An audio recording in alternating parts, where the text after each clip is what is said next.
Welcome to Saitechinfo channel, my dear students. In this tutorial, I'll be discussing about the Lewis structure, how to draw the Lewis structure for certain compounds. The first step for deriving the Lewis structure is you should be aware of the molecular formula and you have to count the total number of valency electrons based on the number of atoms present in the given compound. Let me consider carbon dioxide. So this carbon dioxide has CO2 as the molecular formula. So there are one carbon and two oxygen atoms.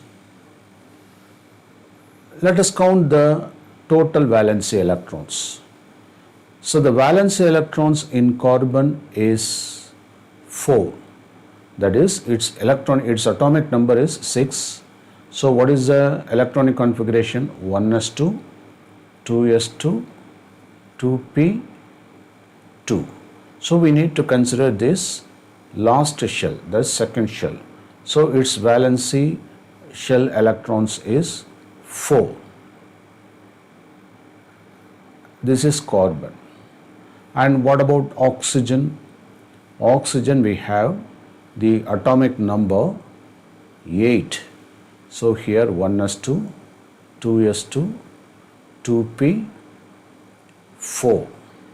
So 2 plus 2, 4, 4 plus 4, 8. So the last shell is, that is 2. It contains 2 plus 4, 6 electrons. But we have 2 oxygen, so into 2. So it means 12. So let us count the total. 12 plus 4, 16. So this is the total valency electrons. So we have finished the first step. In the second step, we have to draw the basic structure as C as the central atom, and here you can put oxygen on both sides. And make it sure that you should have some single bond duly connected the atoms. So between C and O you have one bond, another bond, single bond is between C and O on the right side. So each bond represents 2 electrons. So we have done this one. Third, that is the remaining electrons should be counted. So I have done the total valency electrons. Second, I have drawn the structure based on single bond. Third, I must do the remaining electrons. Calculate the remaining electrons. So total electrons 6 minus, and here 2 electrons, another 2 electrons. 2 plus 2, 4 electrons. So balance 12 electrons. So I should account for 12 electrons, and it should be drawn as lone pair of electrons to the highly electronegative atom. So which are the highly electronegative atom present in carbon dioxide? O. So we can draw C and O on either side. Now we have 12 electrons. So let us put 2, 4, 6. I cannot exceed 6 because it has got the octet configuration 2, 4, 6, 8. Is it not? So I can put maximum 6. So 2, 4, 6. Similarly, I can put 2, 4, 6. Now I have accounted 6 pair of electrons. Okay, so 12. So all are satisfied. Now I have to check the electronic configuration. So that is the fifth stage. So let us check the electronic configuration. 2, 4, 6, 8. So 8 electrons. 2, 4, 6, 8. 8 electron. And what about this carbon? It has got only 2 plus 2, 4 electrons. So in that case, I have to account for what? The 8 electron system for the central carbon. So in that case, what can I do? I can transfer the electrons. Okay. So let me transfer the electron. So that is the sixth step.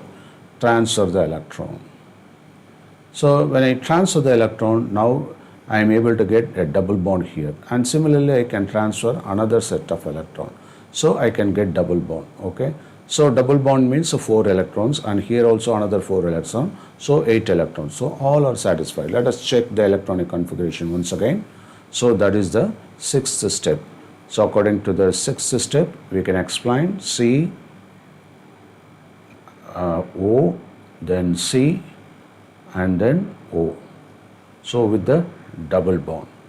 Okay, and we have now only 2 pairs of electron on oxygen, so that can be put like this. Okay, and another 2 pairs of electron here. Now let us check the electronic configuration on each atom. So 2, 4, 6, 8. So 8 electron system is over here. 8 electron. And what about this? 2, 4, 6, 8. 8 electron. 2, 4, 6, 8. 8 electron. So this is the acceptable structure, that is Lewis structure. And we can confirm the formal charges, I mean the structure based on the formal charges also. What is formal charge? Let me explain about that one also. Now let me erase here.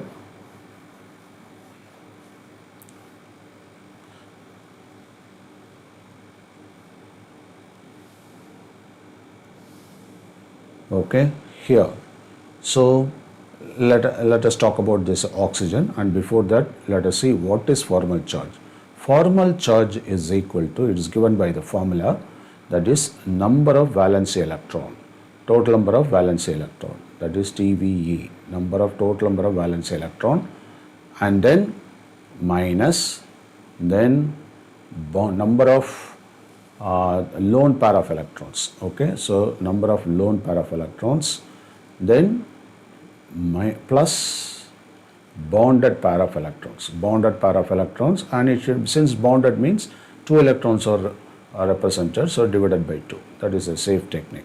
Now let us count the formal charge of oxygen. Formal charge. Let us calculate. So the total number of electrons, what is the total number of electrons? Valence electron for oxygen, it is 6, is it not? So 6 minus, open the bracket. Now how many lone pair? 2, 4.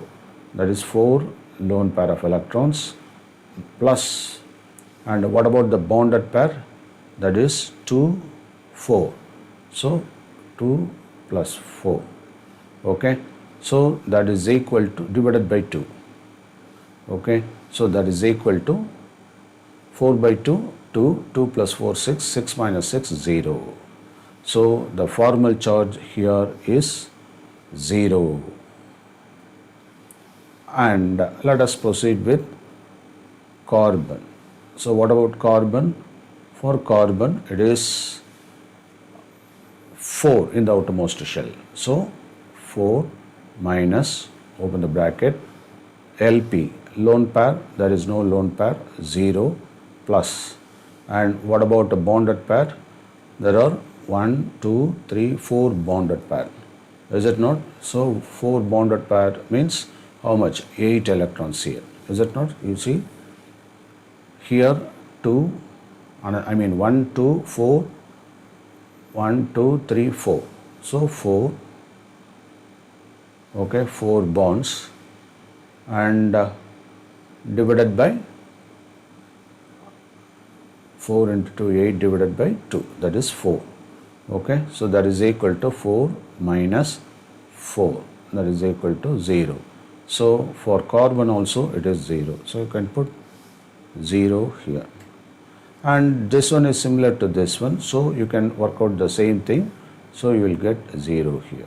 So it means this is the more acceptable form, because everything is a 0 and the net charge is also 0, the formal charge. So it's a stable molecule, and this is the most stable structure of carbon monoxide. Okay, so thank you for watching this video.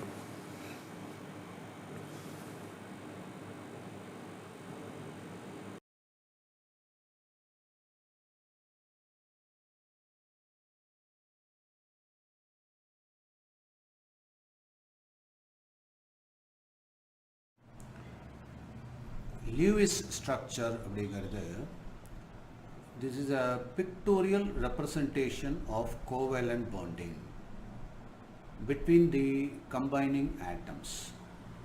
ரெண்டு atom combine ஆகுது. For example, water molecule எடுத்துப்போம். அதில் H2Oன்னு சொல்கிறோம். So ஓக்கும் ஹெச்சுக்கும் இடையில ஒரு bonding, அப்புறம் இன்னொரு ஹெச்சுக்கும் ஓக்கும் இடையில ஒரு பாண்டிங். இதை எலக்ட்ரானிக்காக ரெப்ரசன்ட் பண்ணுறது, அதை பிக்டோரியலாக இங்கே ரெப்ரசன்ட் பண்ணுறோம். ஸோ கோவேலண்ட் பாண்டில் இதை அழகாக பண்ணலாம். அதை தான் என்ன சொல்கிறோம், லூயிஸ் ஸ்ட்ரக்சர் அப்படின்னு சொல்கிறோம். So what is Lewis structure? It is a pictorial representation of covalent bonding between the combining atoms. இப்போ இந்த லூயிஸ் ஸ்ட்ரக்சரை எங்கெங்கெல்லாம் நம்ம யூஸ் பண்ணலாம், எஸ்பெஷலி ஆர்கானிக் காம்பவுண்ட்ஸில் இது நல்லா யூஸ் பண்ணலாம். அதாவது ஆர்கானிக், இப்போ மீத்தேன், ஈத்தேன் இதெல்லாம் நாம் ஏற்கனவே அதெல்லாம் பார்த்துருக்கோம், எப்படி டாட் ஃபார்மில் போடுறது, எலக்ட்ரான் டாட் ஸ்ட்ரக்சர் எப்படி போடுறதுன்னு.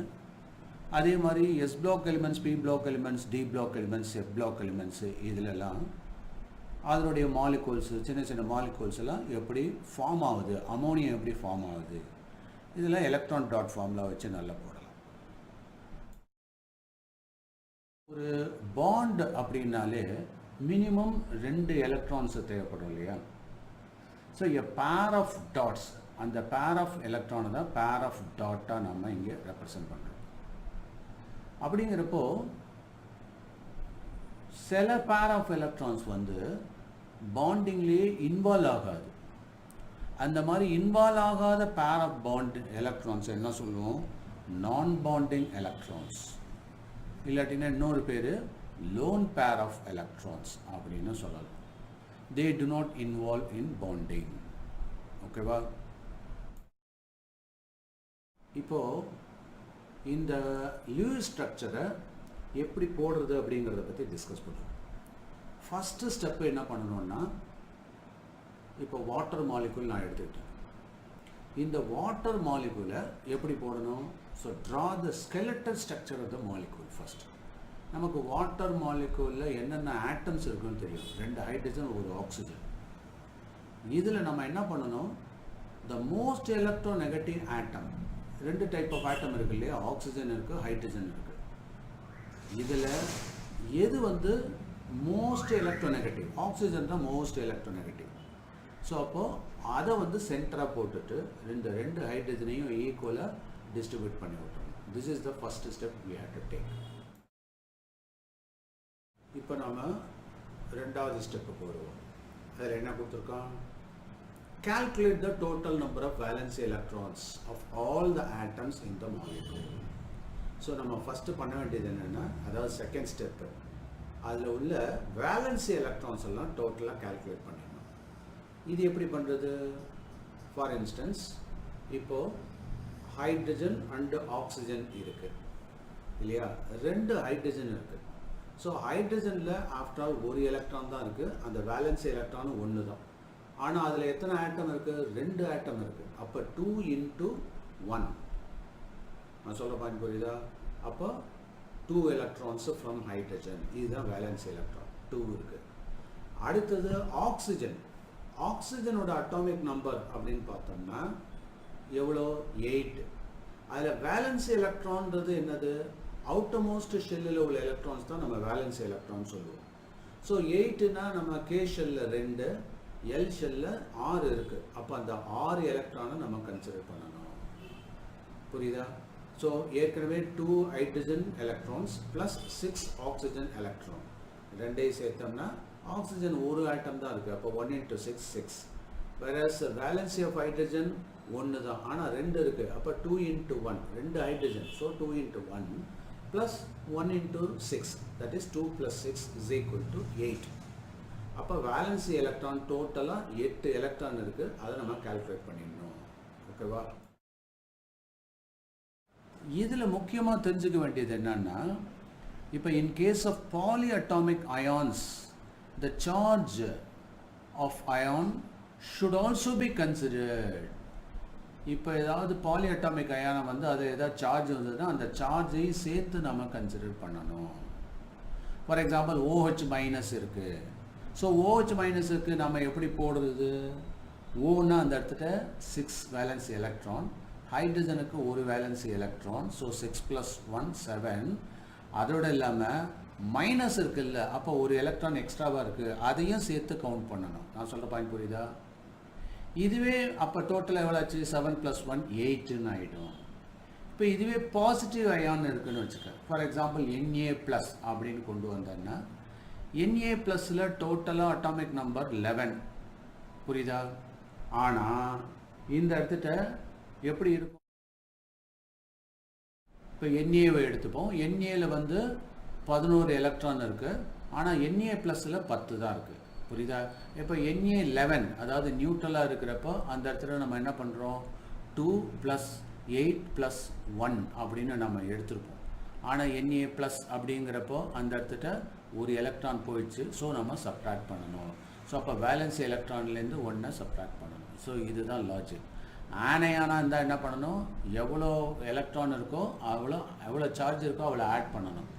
கேட்டையானா இருந்தாக்கா எவ்வளோ கேட்டையான், அதாவது +2னாக்கா 2 எலக்ட்ரானை கட் பண்ணணும், புரியுதா? -2னா 2 எலக்ட்ரானை ஆட் பண்ணணும். ஸோ இதுதான் total number of valency electrons in the given compound, புரியுதா? அடுத்த ஸ்டெப்பு, தேர்ட் ஸ்டெப்புக்கு வருவோம். இதில் என்ன பண்ணிருக்கோம்?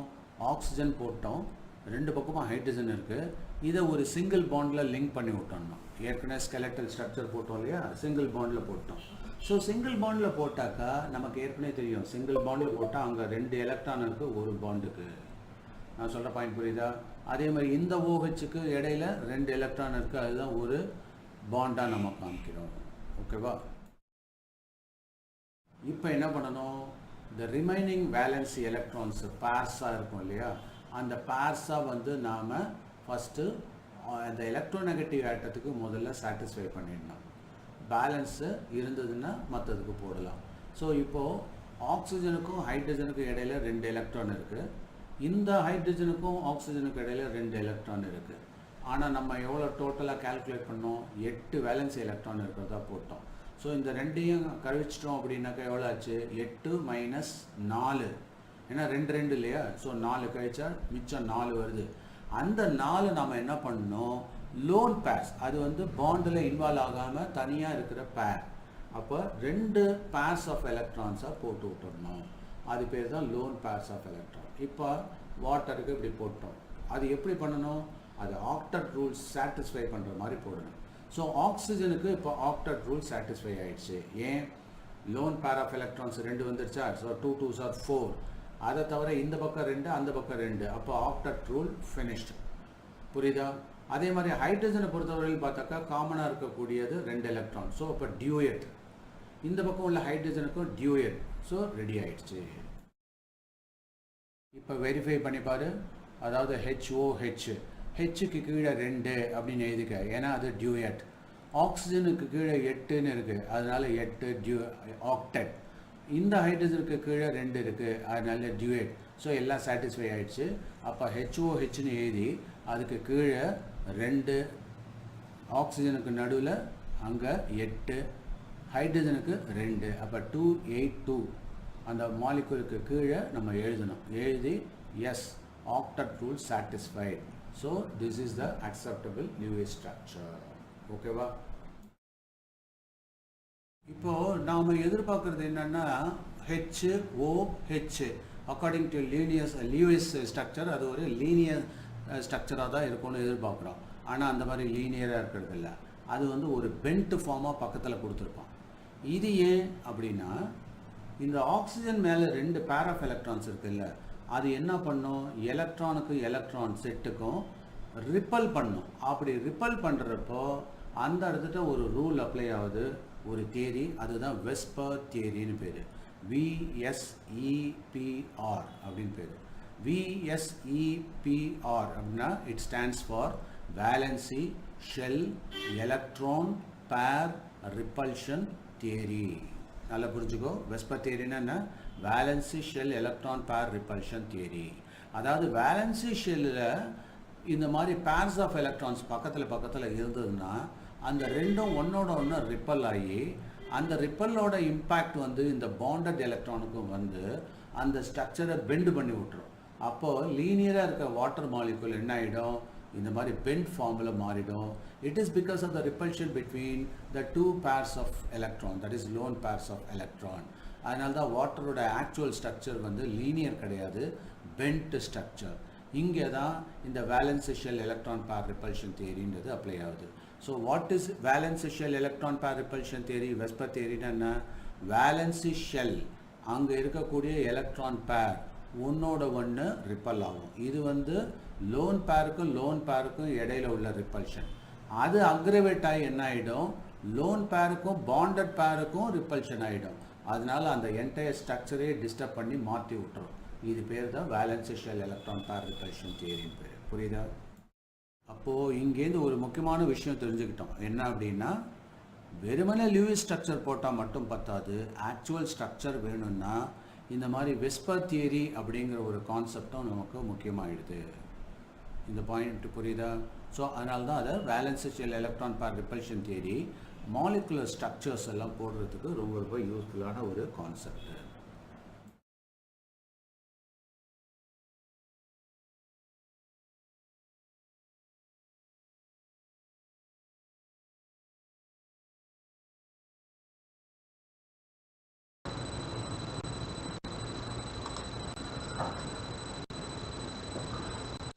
Welcome to Saitechinfo channel, my dear students.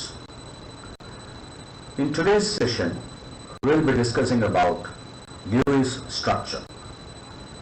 It is a pictorial representation of covalent bonding between the combining atoms. What is covalent bond? It is formed because of the mutual sharing of electrons. Both the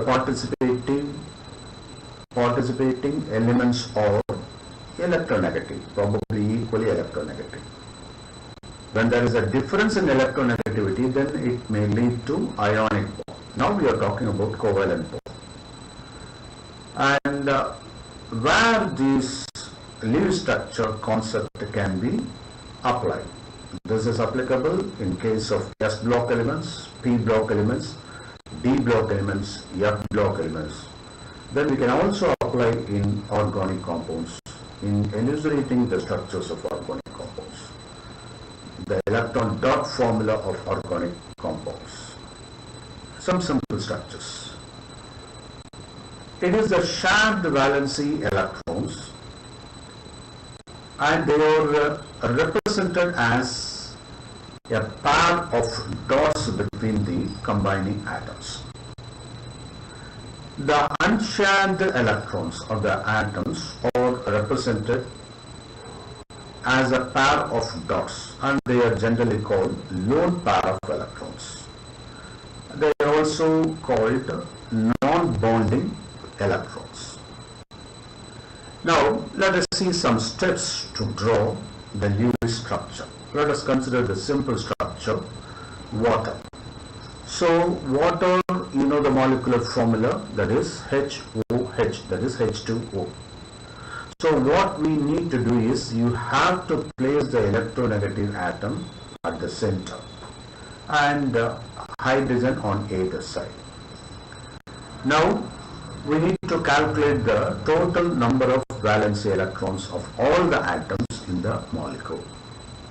So let us calculate the total number of electrons. Here we have hydrogen. So for hydrogen, after all, it is 1. For oxygen, you can write down the electronic configuration as 1s2, 2s2 and 2p4, because the atomic number of oxygen is 8. So therefore, that is 4 electrons. That is 1s2, 2s2, 2p4, that is 6 electrons. 6 electrons in the outermost shell. Here the outermost shell is second shell. So you have how many? That is 6. So you have 2 hydrogen. So 2 into 1, 2 plus 6, that is 8. So we have total valence electrons 8. In case of polyatomic ions, the charge on ion should be included here. Okay. So the calculation of the total valence charge is based on what? The charge of the ions. If it is O2 minus means that is you have got 2 electrons excess. So that is you have to add 2 electrons. If it is sodium plus means that is you have to cut 1 electron. So likewise you have to play around the valency electrons. Then let us come to this water. So you have to draw simple single bond. Okay, 2 single bonds OH, OH. Okay. Then the remaining, that is how many totally? That is 4 plus 2, that were 6 8 electrons. 2 plus 6, 8 electrons. So 8 electrons means we have already accounted for 4, so balance 4. So that 4 electrons as pairs of electrons, that is lone pair of electrons, can be placed on the most electronegative atom. Here oxygen is the most electronegative atom. So we can place that one. So 2 sets of, that is lone pairs of electrons, can be placed as shown in the diagram. Okay. Now we have to verify the octet rule. For hydrogen it is a duet. So 2 electrons should be there. So you have got a bond means 2 electrons. So hydrogen has got 2 electrons. And what about this hydrogen? This hydrogen has also got 2 electrons. So duets are over.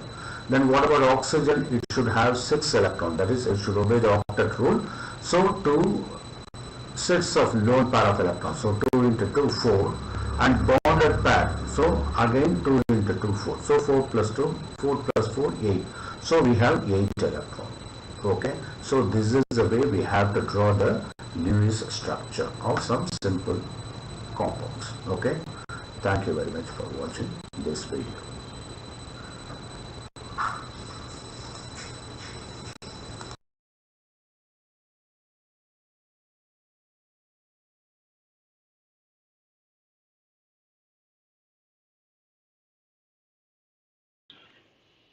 Welcome to Saitechinfo channel, my dear students.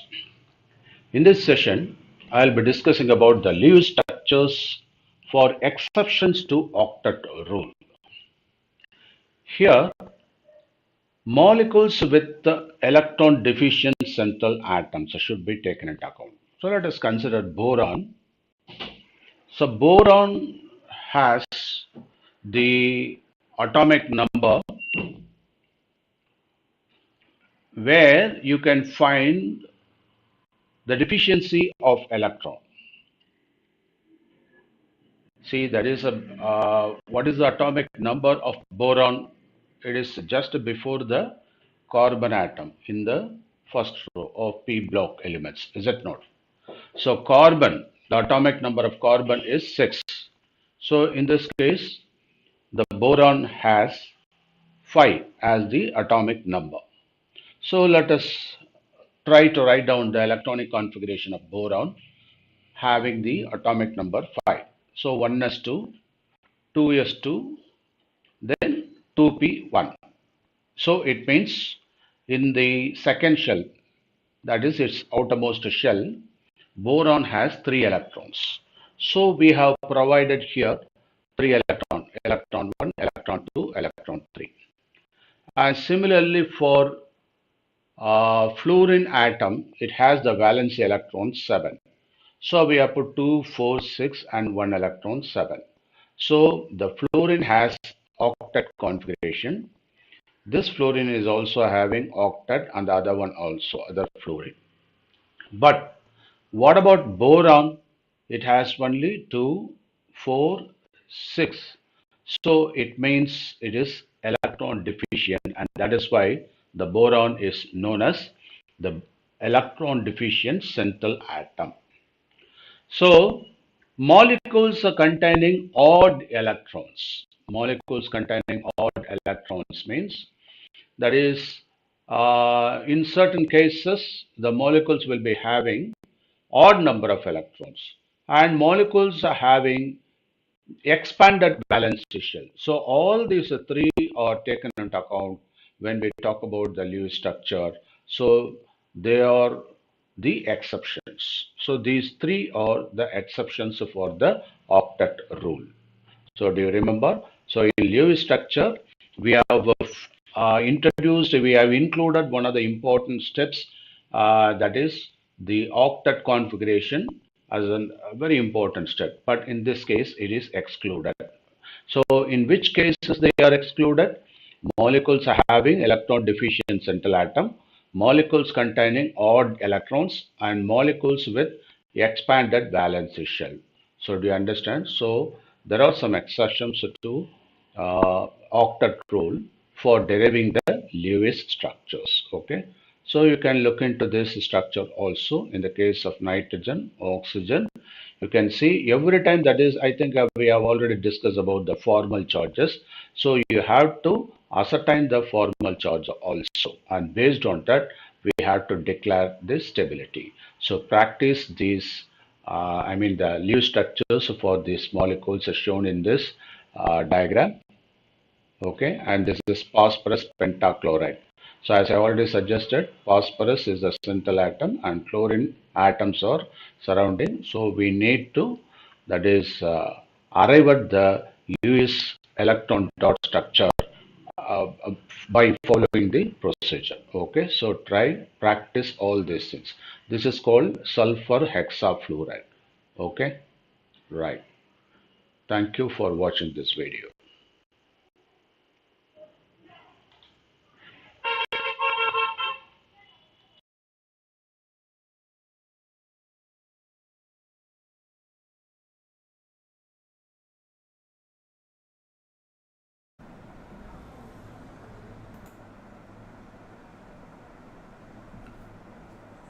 Let us consider the skeletal structure of nitric acid. HNO3. இந்த HNO3 நம்ம எப்படி போடலாம்? HONOO அப்படின்னு போட்டுக்கலாம். நாம ஏன் இப்படி போடணும்? நம்ம ஏற்கனவே according to the Lewis structure rule step number 1ல் ஒரு மாலிகுல் இருந்ததுன்னா அந்த மாலிகுலில் உள்ள ஒரு ஆட்டம்ஸ், டிஃப்ரெண்ட் ஆட்டம்ஸ். இப்போ நைட்ரிக் ஆசிடில் டிஃப்ரெண்ட் ஆட்டம்ஸ் என்னென்ன? Hydrogen, oxygen, nitrogen. ஸோ இதில் மோஸ்ட் எலக்ட்ரோ நெகட்டிவ் ஆட்டம்னு சொல்லக்கூடியதை சென்டராக போட்டுட்டு அதுக்கப்புறம் மற்றதெல்லாம் சைடில் போட்டுடலாம். அப்படிங்கிறப்போ நைட்ரஜன் இங்கே போட்டுட்டு, ஆக்சிஜன் இங்கே போட்டுட்டு, இந்த பக்கம் ஆக்சிஜன், இந்த பக்கம் ஆக்சிஜன், ஹைட்ரஜன் ஒரு ஓரமாக போட்டோம். ஸோ இப்போது HONO2 அப்படின்னு நம்ம கொண்டு வந்திருக்கோம். செகண்ட் ஸ்டெப் பிரகாரம் நம்ம என்ன பண்ணணும்? வேலன்சி எலக்ட்ரான்ஸ், டோட்டல் வேலன்சி எலக்ட்ரான்ஸை கால்குலேட் பண்ணணும். அப்போது இந்த ஹைட்ரஜனுக்கு நமக்கு ஏற்கனவே தெரியும் a pair of electron தான். ஸோ அப்போ இந்த இடத்துல என்ன வரும்? 1 into 2, that is 2 electron. Oxygen எத்தனை இருக்குது? 1 2 3. அப்போது 3 oxygen into valency electron calculate பண்ணணும். ஆக்சிஜனுக்கு அட்டாமிக் நம்பர் வந்து 8. ஸோ 8 அப்படின்னா ஃபஸ்ட்டு ஷெல்லில் 2 எலக்ட்ரான் இருக்கும். கழிச்சிட்டோம் அப்படின்னாக்கா அவுட்டர்மோஸ்ட் ஷெல்லில் 6. அப்போ 3 into 6 that is equal to 18. இங்கே எவ்வளோ பார்த்தோம்? 2 electrons. இங்கே 18. நைட்ரஜனுக்கு அந்த மாதிரி கால்குலேட் பண்ணுறோம். ஸோ நைட்ரஜன் அதனுடைய அட்டாமிக் நம்பர்னு பார்த்தா 7. அதில் இன்னமோஸ்ட்டில் 2 electrons. அப்போ பேலன்ஸு 5 electron அவுட்டர்மோஸ்ட்டு. ஸோ அப்போது ஏன்னா அவுட்டர்மோஸ்ட் ஷெல்லில் உள்ள எலக்ட்ரான்ஸ் தான் நம்ம வேலன்ஸ் எலக்ட்ரான் சொல்லியிருக்கோம். அப்போ நைட்ரஜனை பொறுத்தவரை ஒரு நைட்ரஜன் into 5 valence electron, அப்போ 5. ஸோ டோட்டல் ஆட் பண்ணாக்கா 20 + 5. இந்த இடத்துல எவ்வளோ வருது? ஏன்னா பிகாஸ் 2 ஹைட்ரஜன் இருக்குங்க, நல்லா கவனிக்கணும் இல்லையா? அண்டு ஒரு ஆக்சிஜன் இந்த இங்கே 2 நைட்ரஜனில் ஒரு நைட்ரஜன் தான் இருக்குது. ஸோ 1. ஸோ 1 + 18 19 + 5, ஸோ 24 இருக்குது. So 24 electrons. So valence electrons வந்து 24. சரியா? நல்லா ஞாபகம் வச்சுக்கோங்க. நைட்ரஜன் வந்து ஹைட்ரஜன் வந்து 1 தான் இருக்குது. ஸோ அப்போ 1 into 1 தான். ஸோ அப்போ ஒரு எலக்ட்ரான் போட்டால் டோட்டலாக 24 electrons கவுண்ட் பண்ணியாச்சு. So total number of valency electrons எவ்வளோ? 24. இது நம்ம தெரிஞ்சுக்கணும். இதுக்கு அடுத்தது நம்ம என்ன பண்ண போகிறோம், that is we have to draw the single bond. ஏன்னா சிங்கிள் பாண்டை நம்ம காமிக்கணும் அப்படின்னு ஏற்கனவே நான் சொல்லியிருக்கேன். ஸோ அந்த பேசிஸில் நாம் என்ன பண்ணுறோம், சிங்கிள் பாண்டை அதை கனெக்ட் பண்ணிடுறோம். ஸோ பேசிக் ஸ்கெலட்டன் ஸ்ட்ரக்சர் மறுபடியும் எடுக்கிறேன். ஹைட்ரஜன் போட்டேன், ஆக்சிஜன் ஏற்கனவே போட்டாச்சு, நைட்ரஜன் இங்கே போட்டோம், இங்கே ஆக்சிஜன், இங்கே ஆக்சிஜன். இப்போ சிங்கிள் பாண்டடாக எல்லாத்தையும் கனெக்ட் பண்ணிடுறோம். பண்ணிவிட்டு இதுக்கப்புறம் என்ன பண்ணுறோம், எல்லாத்துலேயும் இப்போ சிங்கிள் பாண்ட் போட்டால் ஈச் எலக்ட்ரான் சிங்கிள் பாண்ட் வந்து 2 எலக்ட்ரான்ஸ். சரியா? அப்போ ஒவ்வொன்றுத்துக்கும் நம்ம பார்க்கணும். ஸோ இது ஒரு 2 எலக்ட்ரான், இது ஒரு 2 எலக்ட்ரான், இது ஒரு 2 எலக்ட்ரான், இது ஒரு 2 எலக்ட்ரான். டோட்டலாக பார்த்தீங்கன்னாக்கா 1 2 3 4. ஸோ 4 × 2 8 எலக்ட்ரான்ஸை அக்கௌண்ட் பண்ணியாச்சு. இப்போ நம்மள்கிட்ட ஏற்கனவே எவ்வளோ 24 எலக்ட்ரான்ஸ், அதை சப்ட்ராக்ட் பண்ணுங்கள், பண்ணாக்கா 16 electrons. So we have to account for 16 electrons. அது நல்லா ஞாபகம் வச்சுக்கணும். இப்போது இந்த இடத்துல மோஸ்ட் எலக்ட்ரோ நெகட்டிவ் அப்படின்னு பார்த்தீங்கன்னா ஆக்சிஜன். அது எத்தனை இருக்குது, 3 இருக்குது. ஸோ முதல்ல பாண்டடாக அதை முதல்ல ரெடி பண்ணிக்கணும். ஸோ இப்போ இந்த 16 எலக்ட்ரான்ஸில் இங்கே பேர் ஆஃப் எலக்ட்ரான்ஸ் போட்டு ரெடி பண்ணிடணும். ஸோ இந்த ஆக்சிஜனை பொறுத்தவரையிலும் போட்டோம். அடுத்து இந்த ஆக்சிஜனுக்கு 2 4. அண்ட் இது போடுறப்பே நம்ம என்ன பண்ணணும், ensure that they should satisfy the octet rule. இப்போ இந்த ஆக்சிஜனுக்கு 2 4 போட்டோம், இங்கே ஏற்கனவே 2 4, அப்போ 8 வந்துருச்சு. நான் சொல்கிறது புரியுதா? ஸோ இந்த இடத்துல நம்ம இந்த பாண்டட் பேரு இங்கே இருக்குது, இங்கே ஒரு எலக்ட்ரான், இங்கே ஒரு எலக்ட்ரான். அது ஹைட்ரஜனோட எலக்ட்ரான் தான், பட் கவுண்ட் பண்ணுறப்போ அதையும் சேர்த்துக்கலாம். அதே மாதிரி இங்கே ஒரு எலக்ட்ரான், இங்கே ஒரு எலக்ட்ரான், இது பாண்டட் பேர். ஸோ ஒட்டுமொத்தமாக சேர்த்தோம்னா 2 4 6 8 வந்தாச்சு. நான் சொல்கிறது புரியுதா? ஸோ அதனால் இந்த 8 இங்கே சாட்டிஸ்ஃபை ஆகிடுச்சு. ஹைட்ரஜனை பொறுத்தவரை டியூயேட், அது 2, இங்கே 8 சாட்டிஸ்ஃபை ஆகிடுச்சு. ஸோ அப்போ நான் ஏற்கனவே சொன்ன மாதிரி இங்கே 2 போட்டோம், இங்கே 2 4 4 8. ஸோ இப்போது 24ல் நாம் இங்கே 2 இங்கே 2 போட்டு கழிச்சிட்டோம். ஸோ இப்போ டோட்டலாக 12 இருக்குது. இந்த 12ல் மறுபடியும் இங்கே போடுவோம் 1. இங்கே ஏற்கனவே 2 எலக்ட்ரான் இருக்குது, பாண்டட் பேர். லோன் பேர் ஆஃப் எலக்ட்ரான் 2 போடுறோம், இங்கே 2 போடுறோம், இங்கே 2 போட்டுக்கலாம். சரியா? இப்போ சேர்த்து பாருங்கள், 2 4 6 8 வந்தாச்சா? ஸோ அப்போ இதுக்கு 8 ஓவர். ஸோ அப்போ நம்ம என்ன அக்கௌண்ட் பண்ணிட்டோம், 2 4 6. ஸோ அடுத்த 6 ரெடி. அப்போ பேலன்ஸ் எவ்வளோ, இன்னும் 6 எலக்ட்ரான் தான். அந்த 6 எலக்ட்ரான்ஸை இந்த ஆக்சிஜனுக்கு ட்ரை பண்ணுவோம். ஸோ அப்போ 2 4 6 போட்டோம். ஸோ 6 போட்டாச்சு. ஸோ இங்கே 6 போட்டாச்சு, 0 ஆயிடுச்சு, ஓவர். இப்போ பிரச்சனை என்னென்னா, நைட்ரஜனுக்கு நாம் ஆக்டட் பார்க்கணும். இப்போ இதுக்கு ஆக்டட் வந்தாச்சு, 2 4 6. அதுக்கப்புறம் இந்த ஆக்சிஜனுக்கு என்னாச்சு, 8ன்னு வந்துடுச்சு, ஓவர். ப்ராப்ளம் என்னென்னா, இங்கே நைட்ரஜனுக்கு நம்ம என்ன கவுண்ட் பண்ணல. நைட்ரஜனுக்கு எவ்வளோ 8 வேணும் இல்லையா, 2 இருக்குது, 4 இருக்குது, 6 இருக்குது. அப்போ இங்கே ஒரு ஷார்ட்டேஜ் இருக்குது. அப்போ நம்ம என்ன பண்ணலாம், இங்கேருந்து எடுத்து இப்படி ஷிஃப்ட் பண்ணலாம். நான் சொல்கிற பாயிண்ட் புரியுதா? ஸோ இங்கேருந்து எடுத்து இப்படி ஷிஃப்ட் பண்ணுறப்போ அப்போ அந்த இடத்துல நம்ம என்ன பண்ணுறோம், ஏதாவது ஒரு எய்தர் ஹியர் ஆர் ஹியர், இங்கேருந்து பேர் ஆஃப் எலக்ட்ரான். இப்போ நான் இங்கேருந்து இப்படி எடுத்துருக்கேன். ஸோ அப்போது இந்த இடத்துலேருந்து இப்படி காமிச்சிருக்கோம். இது போயிடுச்சுன்னா அப்போ காமனாக வந்துடும்ல. அப்போ அந்த டபுள் பாண்டட் போட்டோம்னா நைட்ரஜனையும் சாட்டிஸ்ஃபை பண்ண மாதிரி இருக்கும் இல்லையா? நான் இதை அப்படியே டூப்ளிகேட் பண்ணுறேன். ஓகே, இப்போ நம்ம எடுத்துகிட்டு போவோம். இதில் என்ன பண்ணியிருக்கோம் அப்படின்னாக்கா, தட் இஸ் இங்கேருந்து இங்கே மூவ் பண்ணியிருக்கோம், அதுதான். அப்போது அந்த இடத்துல என்ன ஆகிடுது, ஒரு டபுள் பவுண்ட் ஃபார்ம் ஆகிடுது. இப்போ நான் இதை எடுத்துட்டேன், இங்கே மூவ் பண்ணிட்டேன். மூவ் பண்ணதுனால இந்த 2 எலக்ட்ரான் என்ன ஆகிடுச்சு, இங்கே வந்தாச்சு. ஸோ டபுள் பவுண்ட் வந்தாச்சு. இப்போ செக் பண்ணி பாருங்கள், 2 4 6 8 வந்தாச்சா? இதையும் சாட்டிஸ்ஃபை பண்ணிட்டோம். 2 4 6 8 இதையும் சாட்டிஸ்ஃபை பண்ணிட்டோம்.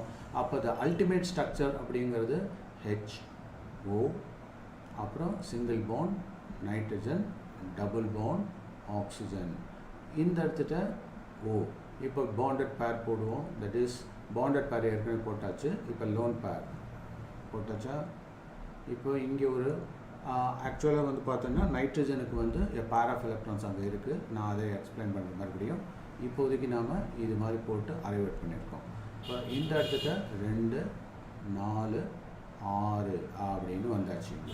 இப்படி வரப்போ இதில் என்ன இருக்கு ஒரு எக்ஸஸா அந்த இடத்துல ஒரு எலக்ட்ரான் இருக்கிற மாதிரி ஆயிடுச்சு புரியுதா ஸோ இது வந்து ஆஸ் அ பேர் ஆஃப் எலக்ட்ரான்ஸாக இங்கே நைட்ரஜன் மேலேயும் போட முடியும் புரியுதா ஏன்னா தட் இஸ் அந்த சார்ஜை கவுண்டர் பண்ணுறதுக்காக புரியுதா இப்போ இந்த மாதிரி போட்டோம்னா ஆக்சிஜனை கொண்டு போட்டு ட்ரை பண்ணி பாருங்கள் என்ன ஆகுது 2 4 6 அப்போ இது கொண்டு போட்டோம்னாக்கா 7 அப்படின்ற மாதிரி ஆகிடும் ஸோ அப்போ இந்த இடத்துல மைனஸ் அப்படின்ற மாதிரி வந்துடலாம் அதுக்காக நம்ம என்ன பண்ணலாம் இங்கே ஒரு பேர் ஆஃப் எலக்ட்ரான்ஸே கொண்டு வரலாம் ஓகேவா ஸோ இந்த மாதிரி தட் இஸ் லூயிஸ் ஸ்ட்ரக்சரை பொறுத்த வரையிலும் தட் இஸ் இந்த மாதிரி எடுத்துகிட்டு வரலாம் இதே மாதிரி தான் அமோனியாவுக்கு ஸோ அமோனியாவுக்கு ரெடி பண்ணலாம் அப்புறம் நைட்ரஸ் ஆசிட்டுக்கு ரெடி பண்ணலாம் ஸோ இந்த மாதிரி வேரியஸ் ஸ்ட்ரக்சர்ஸுக்கு நாம் ட்ரை பண்ணலாம் okay so you can try all these structures are able follow this even carbon dioxide methane இது எல்லாத்துக்குமே நம்ம ட்ரை பண்ணலாம் ஓகேவா so thank you very much for வாட்சிங் this video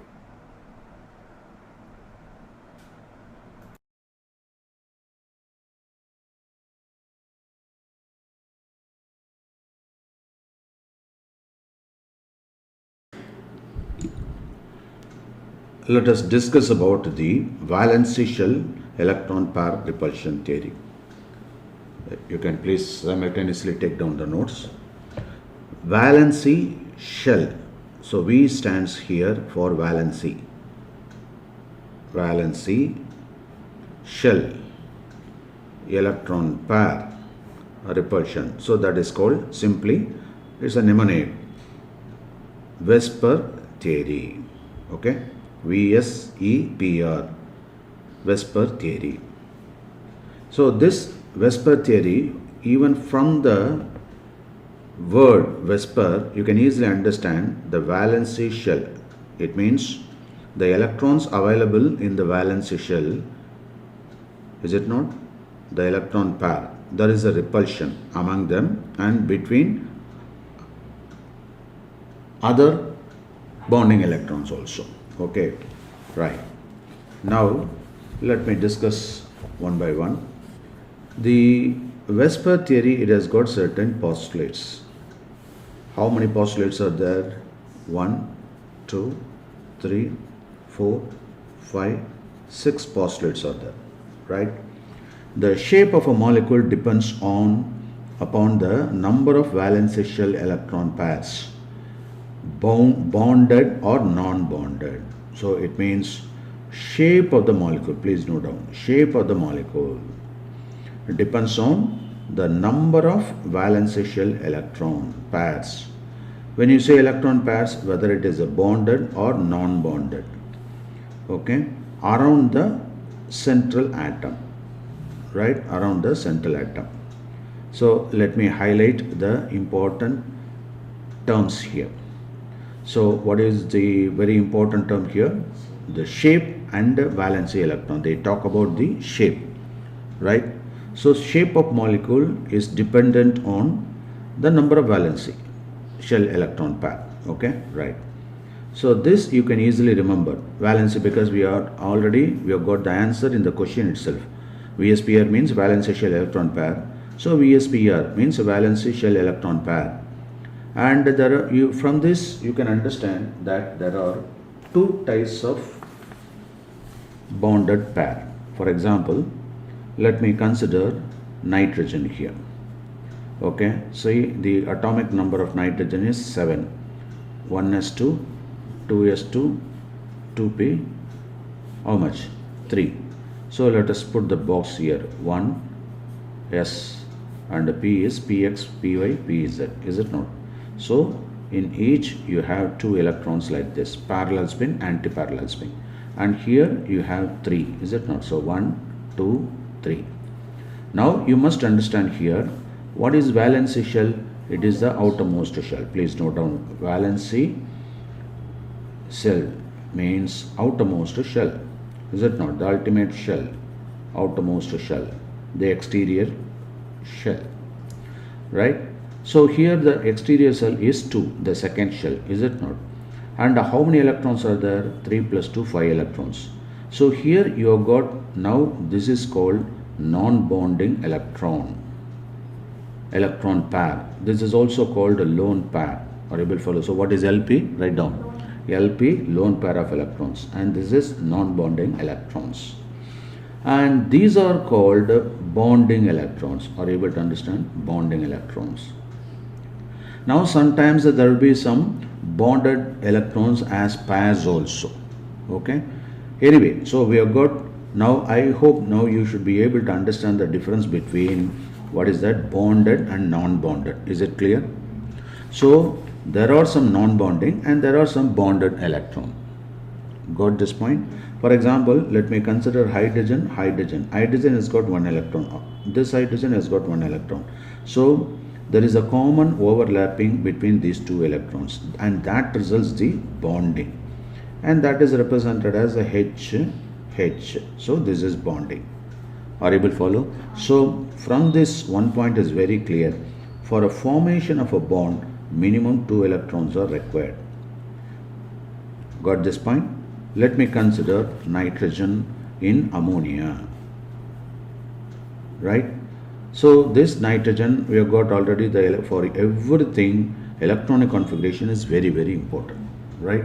So let me consider this nitrogen. Are you able to see this pencil writing, or shall I use some other pencil? So let us consider the nitrogen. The nitrogen is, it has a lone pair of electron and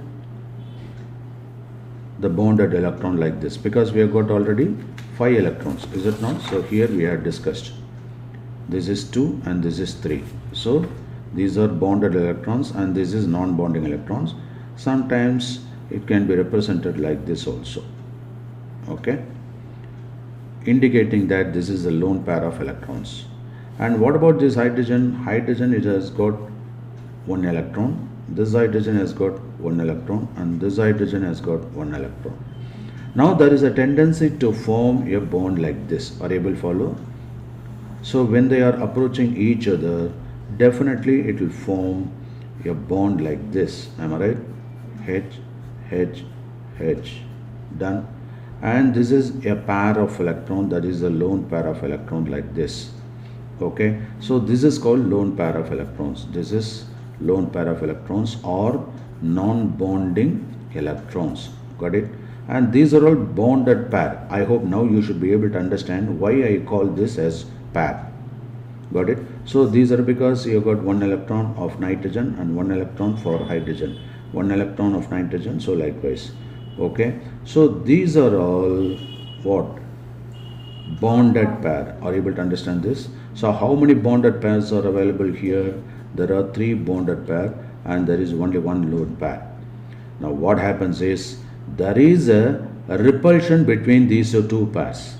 Either the repulsion can take place. So one thing is very clear, that is, you have a pair of electron, either it can be available as a lone pair like this. Suppose you may ask, in the case of water molecule, let me consider water, where you have got 2 lone pairs of electrons. I will show you. Now, what is the molecular formula for water? H2O. Let me consider the central atom is O, is it not? Now what is the atomic number for this? 8, is it not? So 1s2, 2s2, 2p, how much? 4. 4 plus 4, 8, is it not? So let us put the box model like this, and this is another box model. Okay, now px, py, pz, this is 2p, 2s, this is 1s2, this is 2s2, this is 2p4. So the 2p4 can be written as 1, 2, 3, 4. Are you able to follow this? Now you have, which is the outermost shell? 2 is the outermost shell. This is the valence shell. Are you able to follow? And you have got the pair. How many pairs of electron? There are 2 pairs. These 2 are lone pair. And this is going to be involved with a hydrogen as bonded pair. Got it? Because once it is joined means bonded pair, is it not? Right? So what he says, valence shell electron pair, is it not? Valence shell electron pair. valence. So what is the VSP? This is valence shell electron, VSE, valence shell electron pair. Okay, valence. And there are two types of valence shell electron pair. What are those? LP and BP. LP means non-bonded electrons, non-bonded pair, NBP, and this is BP. Now there will be a repulsion between these two pairs of electron. Are you able to follow? That is why we put R. I hope now the point is very clear. Yes. So VSPR means valence shell electron pair, and there is a repulsion between them. There are two types of pairs, and they are lone pair or NBP, non-bonding pair. Another is bonded pair. So there will be a repulsion between these two, and sometimes there will be two lone pair. So there will be a repulsion between two lone pairs also. Sometimes there will be a repulsion between two BP also. Are you able to follow? So it means there is a repulsion between LP and BP, or LP and LP, or BP and BP. Got this point? Based on this, the shape of the molecule is determined. For example, let me consider water in this case. Okay, so water I already discussed here. So we can draw for which we should be aware of the Lewis structure also, is it not? So water molecule. So we expect the water molecule as a linear one. So it has got one electron, and this has got one electron, and this oxygen one electron, and this. And what about the outermost shell electron? How many electrons are there in the case of oxygen? 2 plus 4, 6. So we had to account for 6. So you have put 2 here, and here you have got 2 lone pairs of electron. Are you able to follow? Okay, right?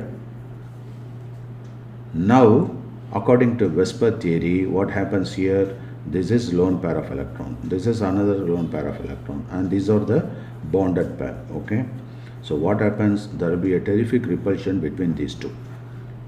Got it? And it is because of this pressure is influenced here. So a bending take place, and that is why oxygen has got the V-shaped structure like this. Are you able to follow? Got it? And what about this one? And this is further widely delocalized like this. That is repelled. It is because of the repulsion.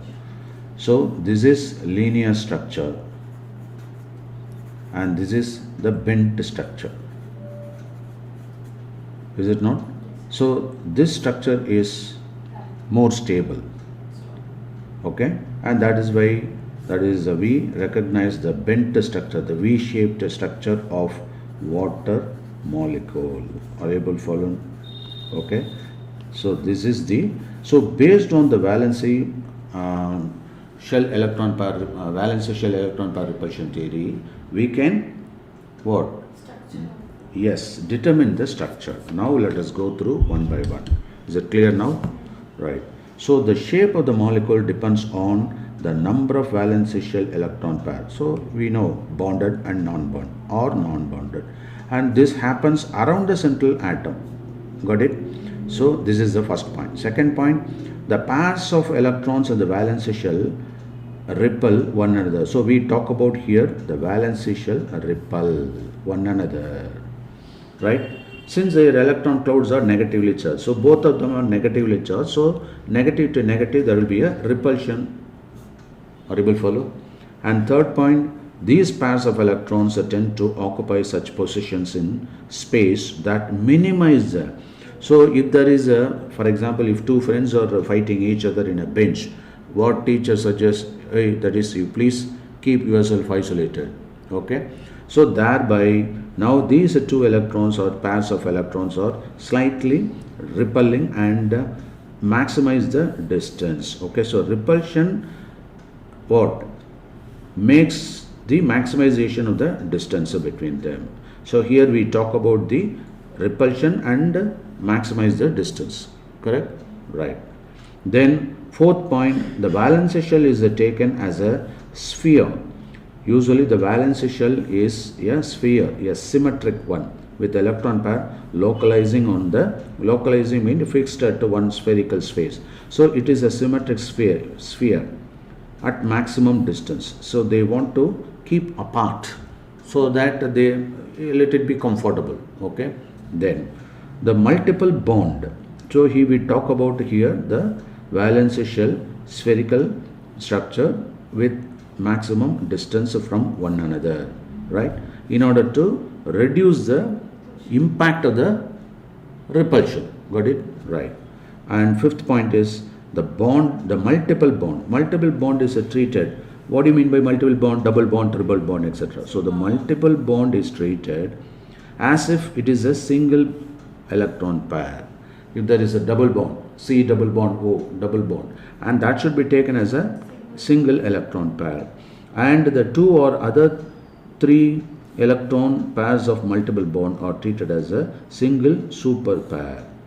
Okay, so as far as the multiple bonds are concerned, yes, a double bond is taken as a single electron pair identity is given to that, and where two or more resonance structures. So it is because of this there is a possibility of formation of resonance structure. Okay, resonance structure means in between structures. Okay, when a molecule can be represented by more than one structure, there arises resonance. It is because of the delocalization of electrons. Okay, what do you mean by delocalization?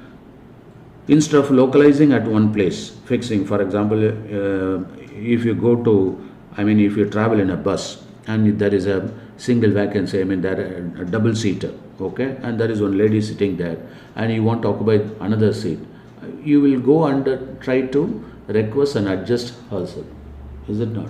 So that you can be accommodated. Okay, like what? So, see, in fact, that is the stability can be achieved so that the molecule can be safe, it will be settled. So it is more stable by reducing the repulsion. In such a way, the molecular arrangement by the delocalization of electron takes place. Okay, so this kind of repulsion, this repulsion is good actually. Okay, so this repulsion helps for the better stability of a molecule, right?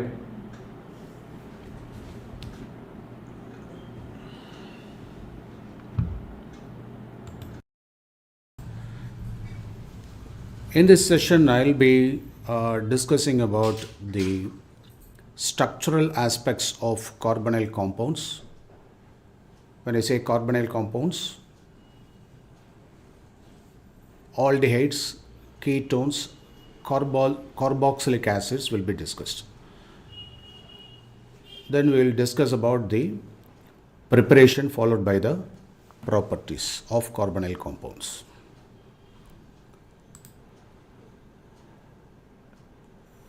Let us consider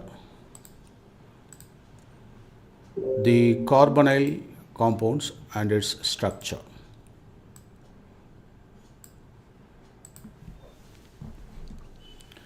So I think I already explained about this.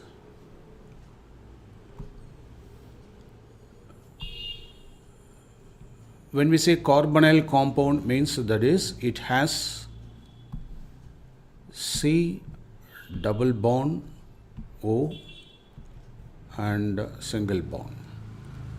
So this is sp2 hybridized, this is also sp2 hybridized. So we have three sp2 hybridized sigma bonds and one pi bond.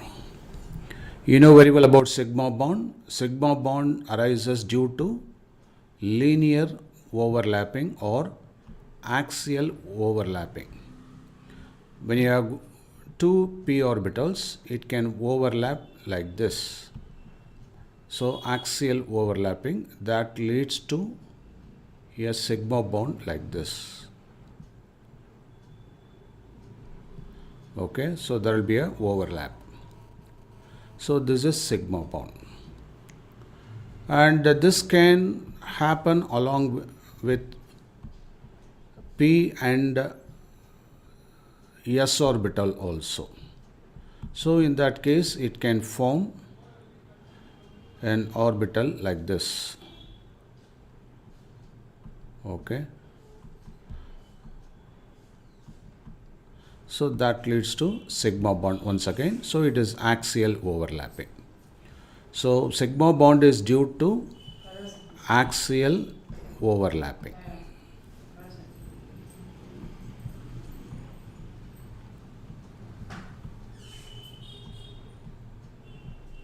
And it's very strong also. So you have sigma, sigma, sigma. And here you have pi. So the pi orbital is due to sidewise overlapping or lateral overlapping. So that leads to pi bond. So it can form a bond like this.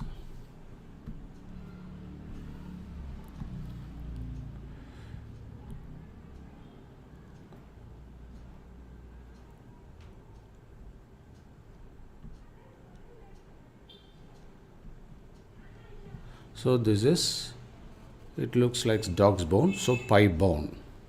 This is due to sidewise overlapping.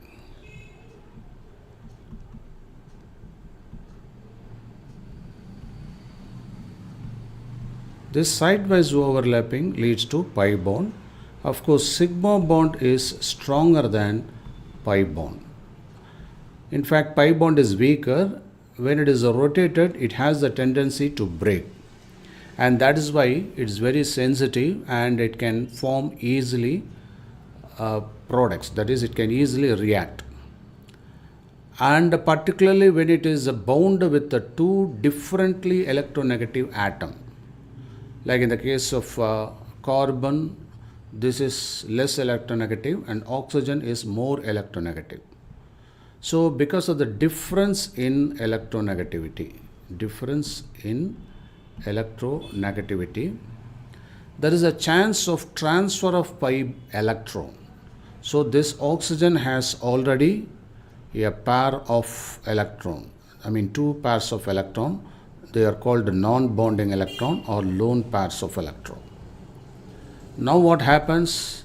This pi electron can move over to oxygen. It can transfer to oxygen. Because of the difference in electronegativity. Oxygen is more electronegative.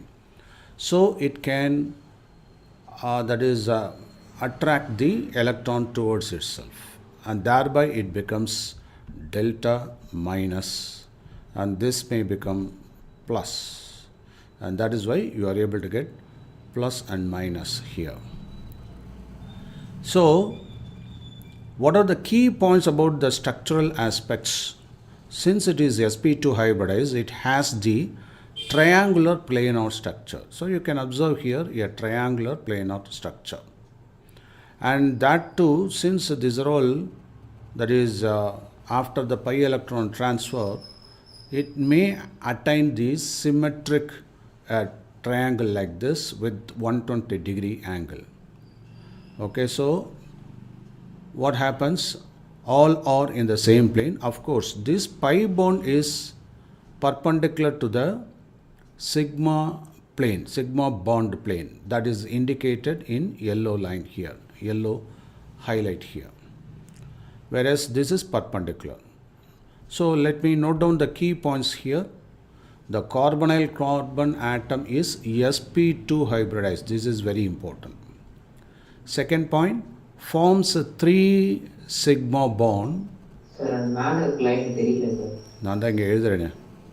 So 3 sigma bond and the fourth valency electron. The fourth valency electron, that is due to pi electron. So it forms a pi bond.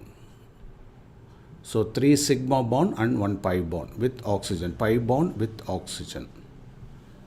Then it may overlap with the p orbital of the oxygen.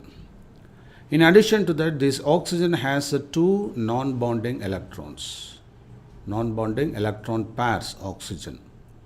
And then the carbonyl carbon and 3 atoms attached to lie on the same plane. This is called coplanar. So lie in the same plane. Which are lie in the same plane? The carbon atom and the 3 atoms, the other 3 atoms. They lie, the carbon and other 3 atoms lie on the same plane. And the pi electron cloud is above the plane and below the plane. So this pi cloud will be formed above the plane. Above the plane means, that is, let me indicate with a blue cloud like this, and below the plane like this. And then that is the bond angles is 120 degree. So you have to mention about the bond angle also, 120 degree. And this is expected to be a trigonal coplanar structure. So what are the key points? So based on that, you should be able to arrive at the concept map here. So we talk about the structure. So the structure of carbonyl group. Carbonyl group is this one. So I am going to talk about this. What are the key points here? Point number 1, that is sp2 hybridized. And point number 2, that is 3 sigma bond and 1 pi bond. Then they are all coplanar, okay? And there is a carbon atom and other 3 atoms. So C and other 3 atoms, they form the coplanarity. And this coplanar, since it is sp2 hybridized and they have the bond angle, so we talk about the bond angle here, that is 120 degree, and this is trigonal coplanar.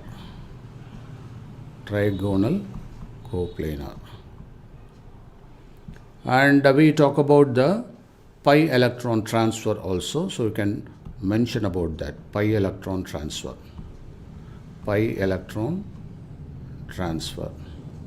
And also, because of this pi electron, why this pi electron transfer? Because of difference in electronegativity.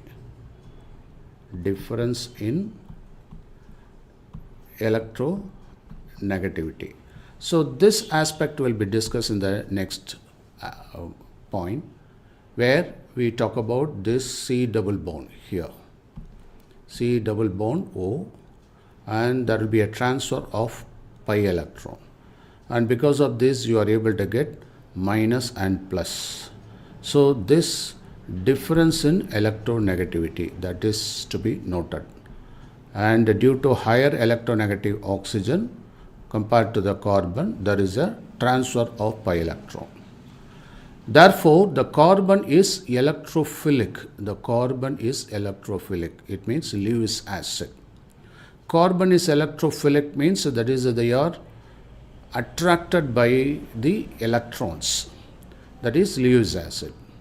We know Lewis acid. What is Lewis acid? That is capable of accepting the electron. And the other one is nucleophilic. That is, the oxygen is nucleophilic. Now, the polarity difference is explained based on this pi electron transfer only.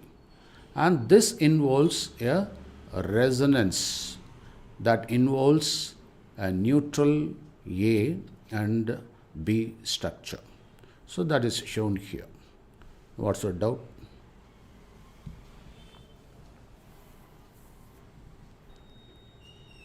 Any doubt? Sir, previous slide has the words translated like that.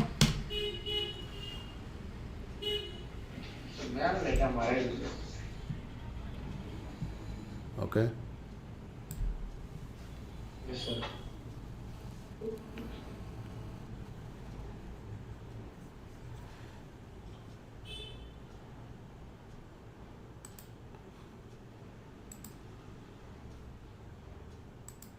Is it okay now?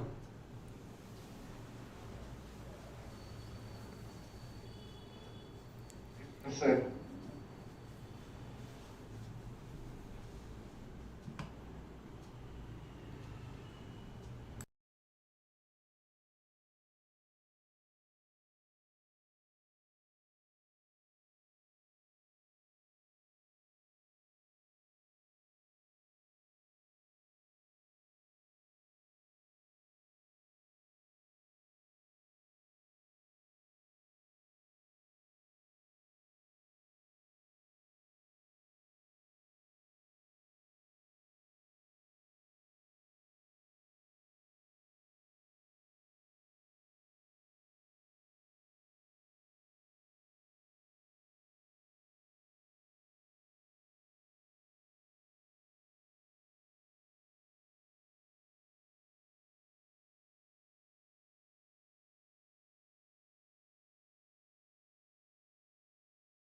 Structure of organic compounds.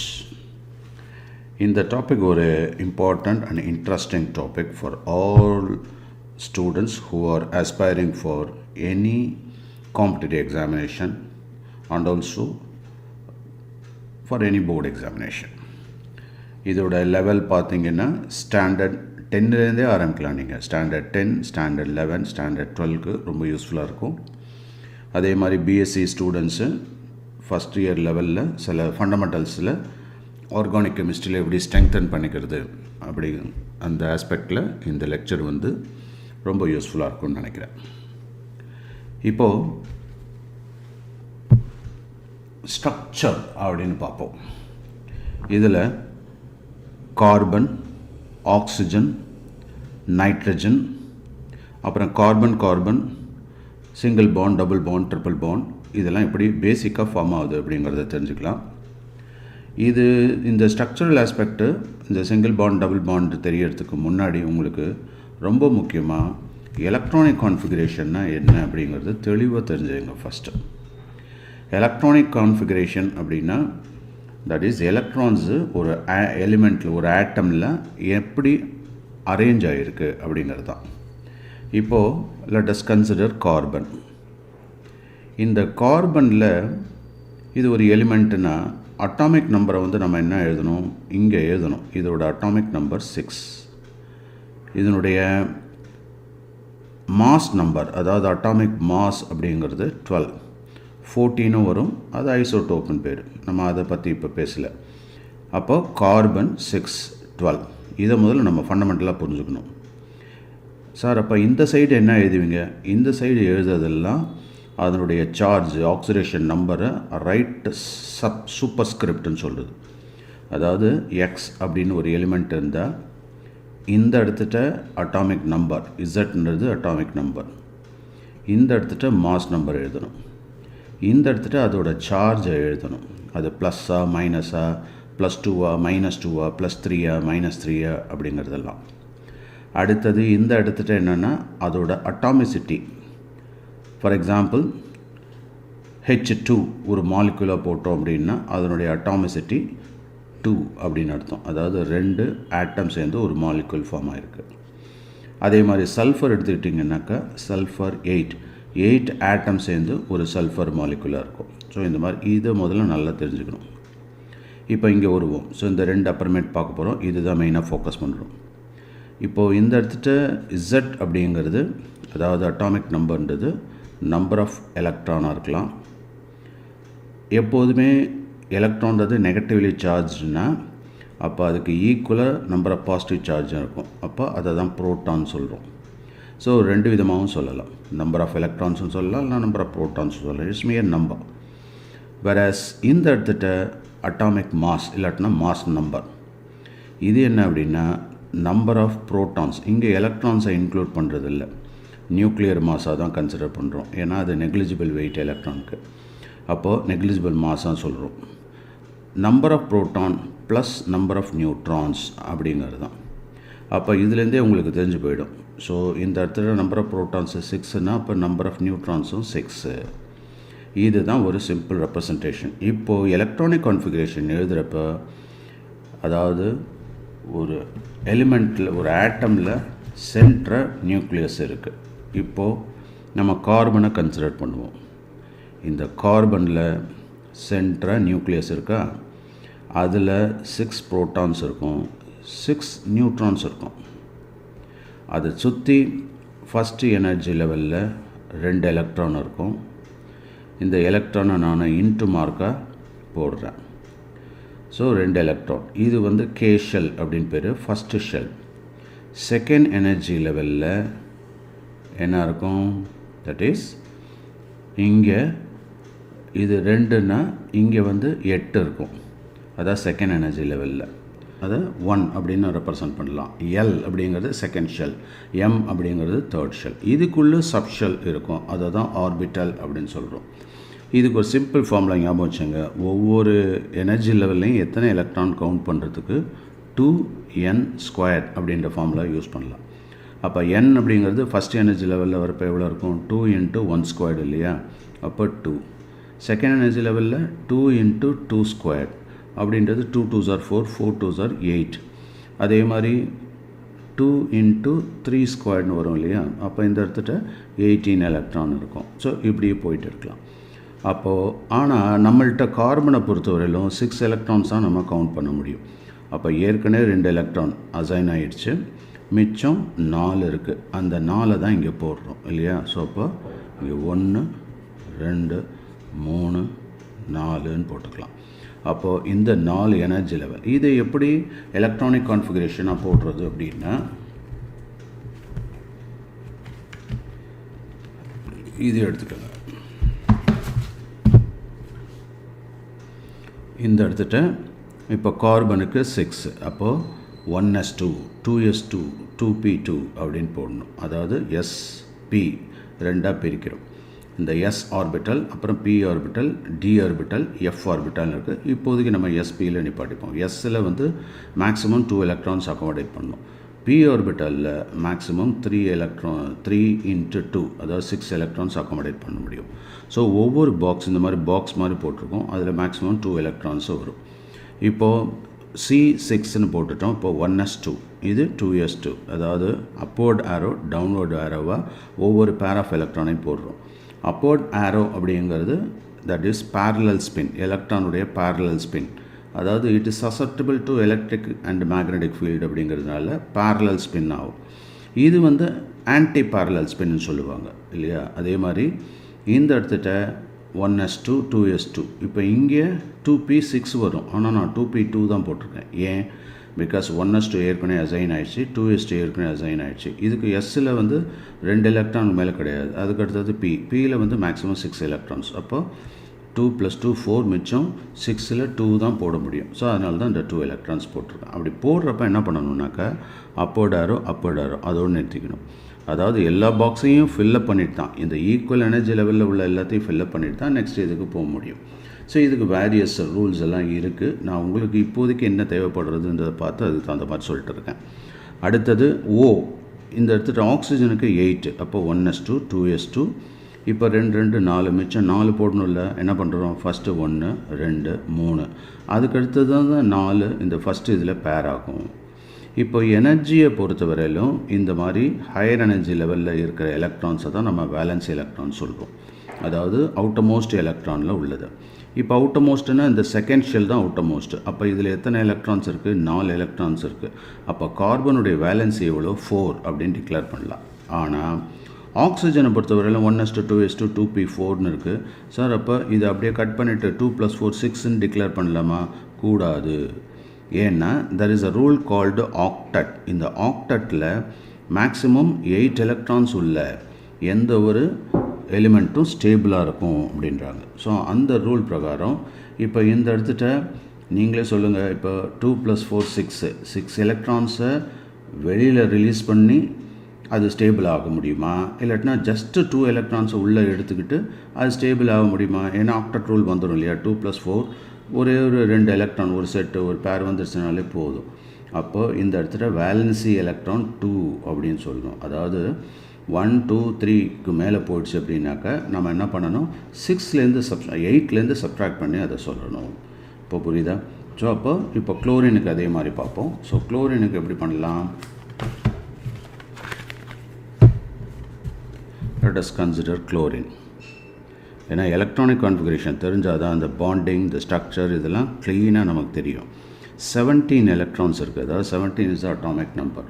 எப்படி போடணுன்னா 1s2 2s2 2p6 3s, இப்போது 2 3p எண்ணிக்கிட்டே வரணும்.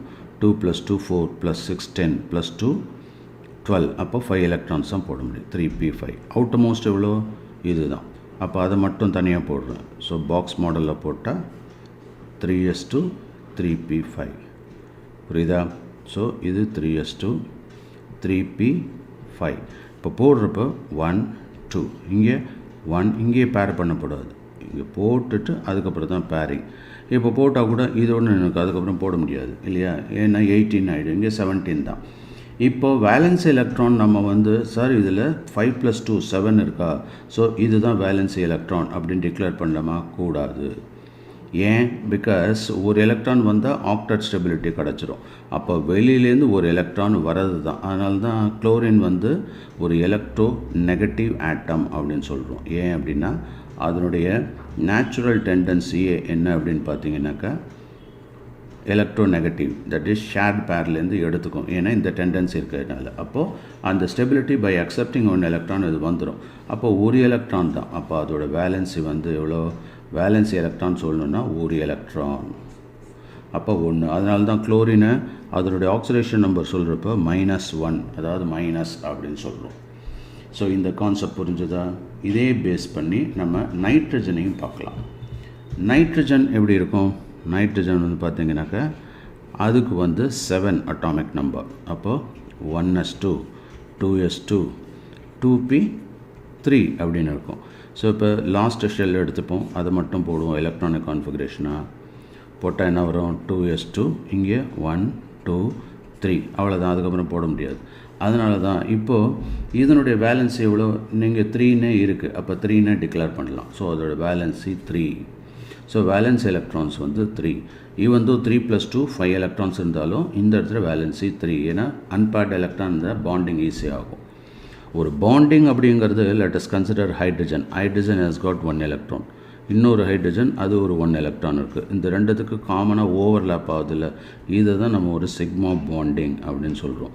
அதாவது இந்த electron இங்கே nucleus இருக்குது, இந்த electron distinguish பண்ணலாம். இது வந்து என்ன பண்ணும்? இது இங்கே ட்ராவல் பண்ண முடியும். அதே மாதிரி இது என்ன பண்ணும்? இது இந்த இடத்துல ட்ராவல் பண்ண முடியும் இல்லையா? ஸோ அப்போ காமன் ஓவர்லேப்பை தான் நம்ம ஒரு பாண்ட். அப்போது ஃபார் அ பாண்ட் மினிமம் எத்தனை எலக்ட்ரான்ஸ் வேணும்? 2 எலக்ட்ரான்ஸ் ஆர் ரெக்வயர்ட் இல்லையா? அந்த பாண்டுனா எலக்ட்ரான் ஒட்டிகிட்டு இருக்காது, அது வந்து ஒரு காமன் பேசேஜ் அப்படின்ற மாதிரி தான். இது எப்படின்னா ஒரு ரூம், 2 ரூம் எடுத்துப்போம். இங்கே ஒரு ரூம், இங்கே ஒரு ஹால் இருக்குது, இங்கே ஒரு ஹால் இருக்குது, பக்கத்தில் ஒரு ரூம் இருக்குது அப்படின்னு வச்சுப்போம் இல்லையா? ஸோ இந்த இடத்துட்ட ஒரு ஹாலோ இல்லாட்டினா இன்னொரு ஈக்குவல் ஹாலோ இருக்குது. ஸோ இங்கேருந்து இங்கே போகலாம், இங்கேருந்து இங்கே போகலாம் இல்லையா? இப்போ ஒரு இடத்துல இப்படி திறந்தாக்கா இங்கேருந்து இங்கே உள்ளவங்க இங்கே போகலாம், இங்கே உள்ளவங்க இங்கே போகலாம். 2 இடத்துல திறந்தாங்கன்னு வச்சுக்கோங்களேன். ஸோ அப்போ இங்கே உள்ள இன்டர்சேஞ்ச் பண்ணலாம். அப்போ ஒரு இடத்துல திறந்தால் ஒரு வேலன்சி. அதே மாதிரி தான் ஹைட்ரஜன் இங்கே இருக்குது, இங்கே ஒரு ஹைட்ரஜன் இருக்குது. இந்த ரெண்டும் நெருங்கி வந்துருச்சுன்னா ஓவர்லேப் ஆகிடுது. அப்போ என்ன ஆகும்? இங்கே உள்ள எலக்ட்ரான் இங்கே போகும், அங்கே உள்ள எலக்ட்ரான் அங்கே வரும். இந்த மாதிரி ஒரு மியூச்சுவல் அரேஞ்ச்மெண்ட்டு. இந்த இடத்த தான் காமன் பேசேஜ், இந்த ஓவர்லேப்பிங் ஆஃப் ஆர்பிட்டால்ஸ் தான் என்ன சொல்கிறோம்? பாண்ட் அப்படின்றோம். இது நம்ம புரிஞ்சுக்கணும். ஏன்னா பாண்டுனா எலக்ட்ரான் ஒட்டிகிட்டு இருக்க மாதிரி காமிப்பாங்க, அது வந்து ஒரு மிஸ்லீடிங்கான ஒரு விஷயம். இப்போ புரியுதா? ஸோ இப்போது நாம் பாயிண்ட்டுக்கு வருவோம். இந்த இடத்துல நைட்ரஜனை பொறுத்தவரையில் இது எப்படி இருக்கும் அப்படின்னா, இந்த நைட்ரஜன் 3 எலக்ட்ரான் ரெடியாக இருக்கும். அப்போ 2 எலக்ட்ரான் நான் பாண்டிங் எலக்ட்ரான் சொல்கிறது. அப்போது நைட்ரஜன் இருக்குது, இதுக்கு இங்கே ஒரு எலக்ட்ரான், இங்கே ஒரு எலக்ட்ரான், இங்கே ஒரு எலக்ட்ரான், ஒரு லோன் பேர் ஆஃப் எலக்ட்ரான்ஸ் தனியாக இருக்கும். இதை தான் என்ன சொல்கிறோம் அப்படின்னா நான் பாண்டிங் எலக்ட்ரான் சொல்கிறது. இது பாண்டிங்கில் இன்வால்வ் ஆகாமல் தனியாக இருக்கும், பாண்டிங் எலக்ட்ரான்ஸ். அப்போது இந்த நான் பாண்டிங் எலக்ட்ரான்ஸுக்கு இன்னொரு பேர் என்ன? That is lone pair of electrons அப்படின்னு பேர். இதெல்லாம் என்ன? பாண்டட் பேர் ஆஃப் எலக்ட்ரான்ஸ். இதில் பாண்டட் பேராக மாறக்கூடியது.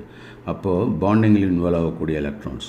இப்போ ஹைட்ரஜன் இங்கே வருது, இங்கே ஒரு ஹைட்ரஜன் வருது, இங்கே ஒரு ஹைட்ரஜன் வருது. அப்போது இது வந்து ஒரு பாண்ட் ஃபார்ம் ஆகிடும். அதனால தான் அமோனியா ஸ்ட்ரக்சர் போட்டுறப்போ அது வந்து ஒரு பிரமிடல் ஸ்ட்ரக்சர். இந்த இடத்துல ஒரு டெட்ராஹைட்ரலோட ஒரு பொசிஷனில் பேராஃபில். ஸோ எலக்ட்ரான்ஸை இப்படி போடுறோம். இப்போ புரியுதா? ஸோ அப்போ இது பேர் என்ன? பாண்டட் பேர் ஆஃப் எலக்ட்ரான்ஸ். இது பேர் என்ன? நான் பாண்டிங் எலக்ட்ரான்ஸ், இல்லாட்டி that is lone pair of electrons அப்படின்னு சொல்லலாம். ஸோ இந்த ஸ்ட்ரக்சரல் ஆஸ்பெக்ட் இப்போ புரியும்னு நினைக்கிறேன். Now let us come back. இன்னொரு விஷயமும் அடிஷ்னலாக சொல்லிடுறேன், ஸோ தட் கொஞ்சம் பெட்டராக இருக்கும் இந்த ஆர்கானிக் கெமிஸ்ட்ரி படிக்கிறப்போ. இப்போது இங்கே ஒரு எஸ் ஆர்பிட்டால் இருக்குது, இங்கே ஒரு எஸ் ஆர்பிட்டால் இருக்குது. இந்த ரெண்டு கம்பைன் ஆகணும்னா என்ன ஆகும்? Bonding and anti bonding. இப்போ இந்த ஆன்டி பாண்டிங்கை நான் எடுக்கலை, பாண்டிங் மட்டும் எடுப்போம். ஸோ அப்போ ஒரு வேர்க்கடலை மாதிரி ஒரு ஸ்பேஸ் கிடச்சிடும். இதுதான் சிக்மா பாண்ட்.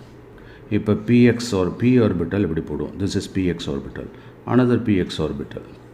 இப்போ இந்த ரெண்டு ஜாயின் ஆச்சுன்னா என்ன வரும்? மேக்ஸிமம் சென்டரில் ஓவர்லாப்பிங் ஜாஸ்தியாக இருக்கும். ஓகேவா? இந்த மாதிரி ஃபார்ம் ஆகும். அப்போது இந்த இடத்துட்ட சிக்மா பாண்ட் இது எஸ்னால வந்தது, இது பிபினால் வந்தது இல்லையா. ஸோ இப்போது சைட்வைஸாகவும் ஓவர்லேப் ஆகலாம். இப்போ பி ஆர்பிட்டால் இப்படி இருக்குது, இன்னொரு பி ஆர்பிட்டால் இப்படி இருக்குது. இது ரெண்டு ஓவர்லேப் ஆச்சுன்னு எப்படி இருக்கும், சைட்வைஸ் ஓவர்லேப்பிங்க. அப்போது இது மாதிரி பை, அதாவது ஒரு டாக் போன் மாதிரி ஃபார்ம் ஆகிருக்கும். இதை தான் பை பாண்ட் அப்படின்றோம். இப்போ புரியுதா. அப்போ இதுக்கும் அதுக்கும் என்ன டிஃப்ரென்ஸு அப்படின்னு பார்த்தா, இது வந்து linear overlapping. So linear overlapping வந்ததுன்னா அது வந்து சிக்மா பாண்ட், அதுதான் சிக்மா பாண்ட் அப்படின்னு சொல்கிறோம். வேறஸ் இங்கே சைட்வைஸ் ஓவர்லேப் அப்படின்னு பேர் இல்லையா. ஸோ அந்த பேசிஸில் இப்போ நாம் பாண்டிங்கை நம்ம ரெடி பண்ணுறப்போ இது எப்படி போடுறோம் அதை தான் இங்கே நான் காமிச்சிருப்பேன். இதில் ரொம்ப சிம்பிளாக தெரிஞ்சுக்க போகிறோம். நம்ம இப்போ கார்பனுக்கு வேலன்சி டெட்ரா வேலன்சின்னு நம்ம பார்த்தோம் இல்லையா. அப்போது ஹைட்ரஜன் நம்ம போடுவோம் இங்கே, கார்பன் டெட்ரா வேலன்சி. அப்போ 4 பாண்டு ரெடியாக இருக்குது. அப்போ ஹைட்ரஜனோடு சேர்ந்து மீத்தேன் அப்படின்னு ஃபார்ம் ஆகலாம் இல்லையா.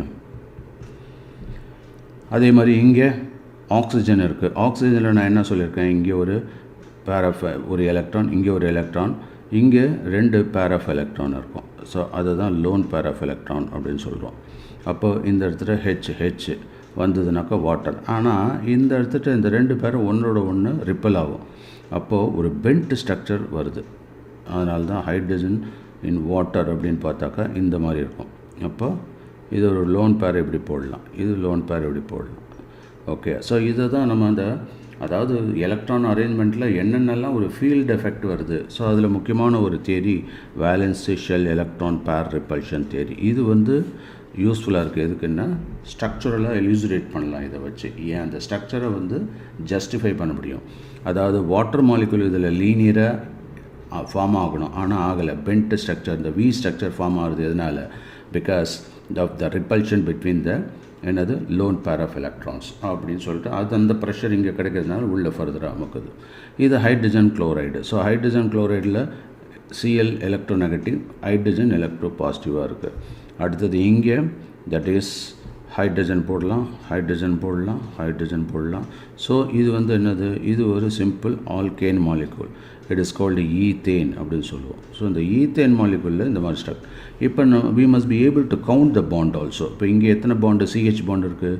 we have got 4 CH bond. இங்கே எத்தனை OH இருக்குது? 2 OH bond. இங்கே ஒரு HCl bond. இங்கே எவ்வளோ இருக்குது CH பாண்டு? இங்கே 1 2 3 4 5 6 இல்லையா. So 6 CH bond sigma bond இருக்குது. அடுத்தது CC சிக்மா பாண்டு 1 இருக்குது இல்லையா. இந்த மாதிரி நம்ம we should be able to identify. இப்போ எங்கெங்கே இருக்குது? Sigma sigma sigma sigma sigma sigma. அடுத்தது இப்போ ஹைட்ரஜன் CH போட்டோம். அடுத்தது கார்பனுக்கு இடையில் ஒரு சிக்மா பாண்ட் இருக்குது இல்லையா. அதே மாதிரி இந்த இடத்துல வந்து பார்த்திங்கன்னா கார்பனில் ஒரு சிக்மா பாண்ட், ஒரு பை பாண்ட். ஸோ டபுள் பாண்டில் ஒரு சிக்மா பாண்ட், ஒரு பை பாண்ட் இருக்குது. அதை தவிர சைடில் இப்போ ஹைட்ரஜன் வந்ததுனாக்கா ஹைட்ரஜன் ஹைட்ரஜன் ஹைட்ரஜன் ஹைட்ரஜன். அப்போ இந்த இடத்துல CH sigma CH sigma CH sigma CH. So there are 4 CH sigma bond. கரெக்டாக. அடுத்தது ஒரு CC சிக்மா பாண்ட், ஒரு CC என்ன வருது? By bond. ஓகே. ஸோ அப்போ நம்ம அந்த பாண்டெல்லாம் ஐடென்டிஃபை பண்ணிட்டோம். அதுக்கப்புறம் இங்கே ஒரு சிக்மா பாண்ட் இருக்கும், 2 பை பாண்ட் இருக்கும். அப்போது இந்த இடத்துல ஒரு சிக்மா பாண்ட், இங்கே ஒரு சிக்மா பாண்ட். இது ஹைட்ரஜனோட ஜாயின் ஆகலாம். இங்கே ஹைட்ரஜன், இது பேர் அசிட்டிலீன் ஆர் ஈத்தைன் அப்படின்னு பேர். ஸோ ஈத்தைனில் என்னென்னலாம் பாண்ட் இருக்குது நமக்கு ஈஸியாக கால்குலேட் பண்ணலாம். CH 2 CH இருக்குது. அப்புறம் CC பை பாண்ட், இது வந்து sigma bond. CC by bond எத்தனை இருக்குது? 2 இருக்குது.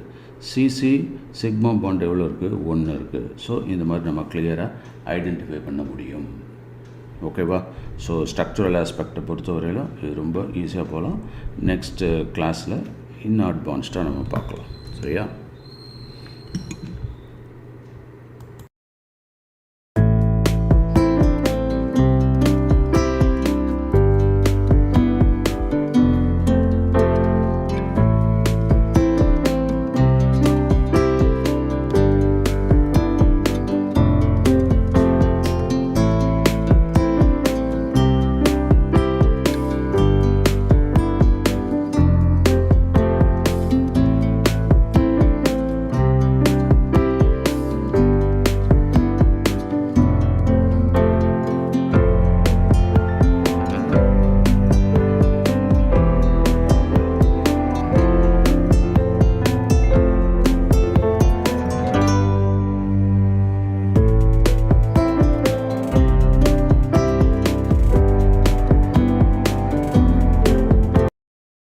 12th standard chemistry தமிழோட ஸ்டேட் போர்டு.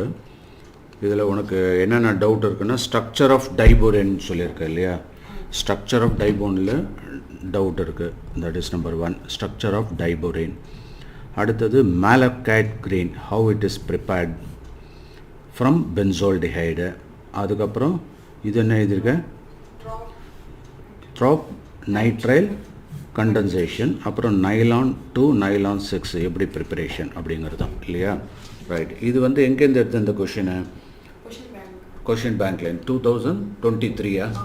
ஓகே, ஸோ 2023 மேலே ஒரு டைட்டில் போட்டுக்கோ, ஸ்ட்ரக்சர் ஆஃப் டைபோரேன்.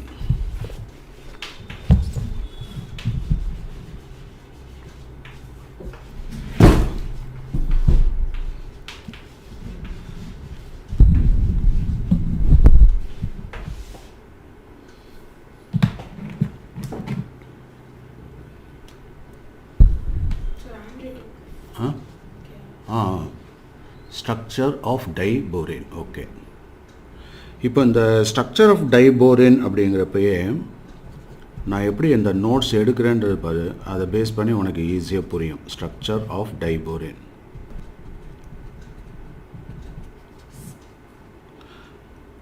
எப்போதும் போரேன் டைபோரேன் ஸ்ட்ரக்சர் கேட்டிருக்காங்க, எடுப்பிலே ஸ்ட்ரக்சரை போட்டுரு, அதுதான் பெஸ்ட்டு இல்லையா. ஸோ அட்லீஸ்ட் நம்ம மாலிகுலர் ஃபார்முலாவாவது நமக்கு தெளிவாக புரிஞ்சு வச்சுருக்கணும், சரியா. ஸோ இப்போ இதில் என்னென்னா, அதாவது BH2 யூனிட்டு 2 இருக்குது இதில் இல்லையா. நம்ம ஸ்ட்ரக்சரே எடுத்தோடனே போட்டுட்டோம் அப்படின்னாக்கா அதை பேஸ் பண்ணி என்னென்ன ஃபார்முலாங்கிறது நமக்கு தெரிஞ்சிடும் இல்லை. ஸோ அதனால் எடுப்பிலே ஸ்ட்ரக்சர் போட்டு, போரேன்னா போரான் இருக்கணும், அதுக்கப்புறம் இங்கே ஒரு போரான், 2 போரான் இருக்குது, இங்கே ஒரு ஹைட்ரஜன், இங்கே ஒரு ஹைட்ரஜன், சரியா. அடுத்தது இங்கே ஒரு ஹைட்ரஜன், இங்கே ஒரு ஹைட்ரஜன். ஓகே, இப்போ ரெண்டுத்துக்கு காமனாக ஒரு ஹைட்ரஜன், இந்த ரெண்டுத்துக்கு காமனாக ஹைட்ரஜன். இது வந்து சாதாரணமான ஒரு ஸ்ட்ரக்சர் டைபோரேன், சரியா. இதோடைய மாலிகுலர் ஃபார்முலா அப்படின்னு பார்த்தா கவுண்ட் பண்ணி பாரு, B2 இருக்குது, அடுத்தது H6. இப்போது இதை வந்து நம்ம அப்படியே வரைஞ்சிட்டே பா நீங்கள் கூடவே. இப்போது இந்த BH2 இது ஒரு யூனிட்டாக பிரிக்கலாம், இந்த BH2வை ஒரு யூனிட்டாக பிரிக்கலாம். இந்த ரெண்டுத்துக்கும் பிரிட்ஜு போட்ட மாதிரி எப்படி வந்திருக்கு, அது வந்து BHB அப்படின்ற ஒரு பாண்டு, புரியுதா. என்னது BH, நான் போடுற மாதிரியே அப்படியே போடு, BHB அப்படின்ற ஒரு பாண்ட். இன்னொரு பாண்ட் எப்படி வருது, BHB அப்படின்னு இந்த மாதிரி வருது. ஓகே, அப்போ இதுலேருந்து 2 விதமான பாண்டு இங்கே இருக்குன்றது தெரிஞ்சு போச்சு இல்லையா. இப்போ நம்ம பாயிண்ட்டாக வருவோம். ஸோ போரேனில் எப்படி இருக்கு, தட் இஸ் 2 BH2 யூனிட்ஸ் இருக்குது இல்லையா. ஸோ போரேன் அதில் என்னென்ன இருக்குது, 2 BH2 யூனிட்ஸ், அதை நம்ம ஐடென்டிஃபை பண்ணிட்டோம். BH2 units bridged by hydrogen, bridged by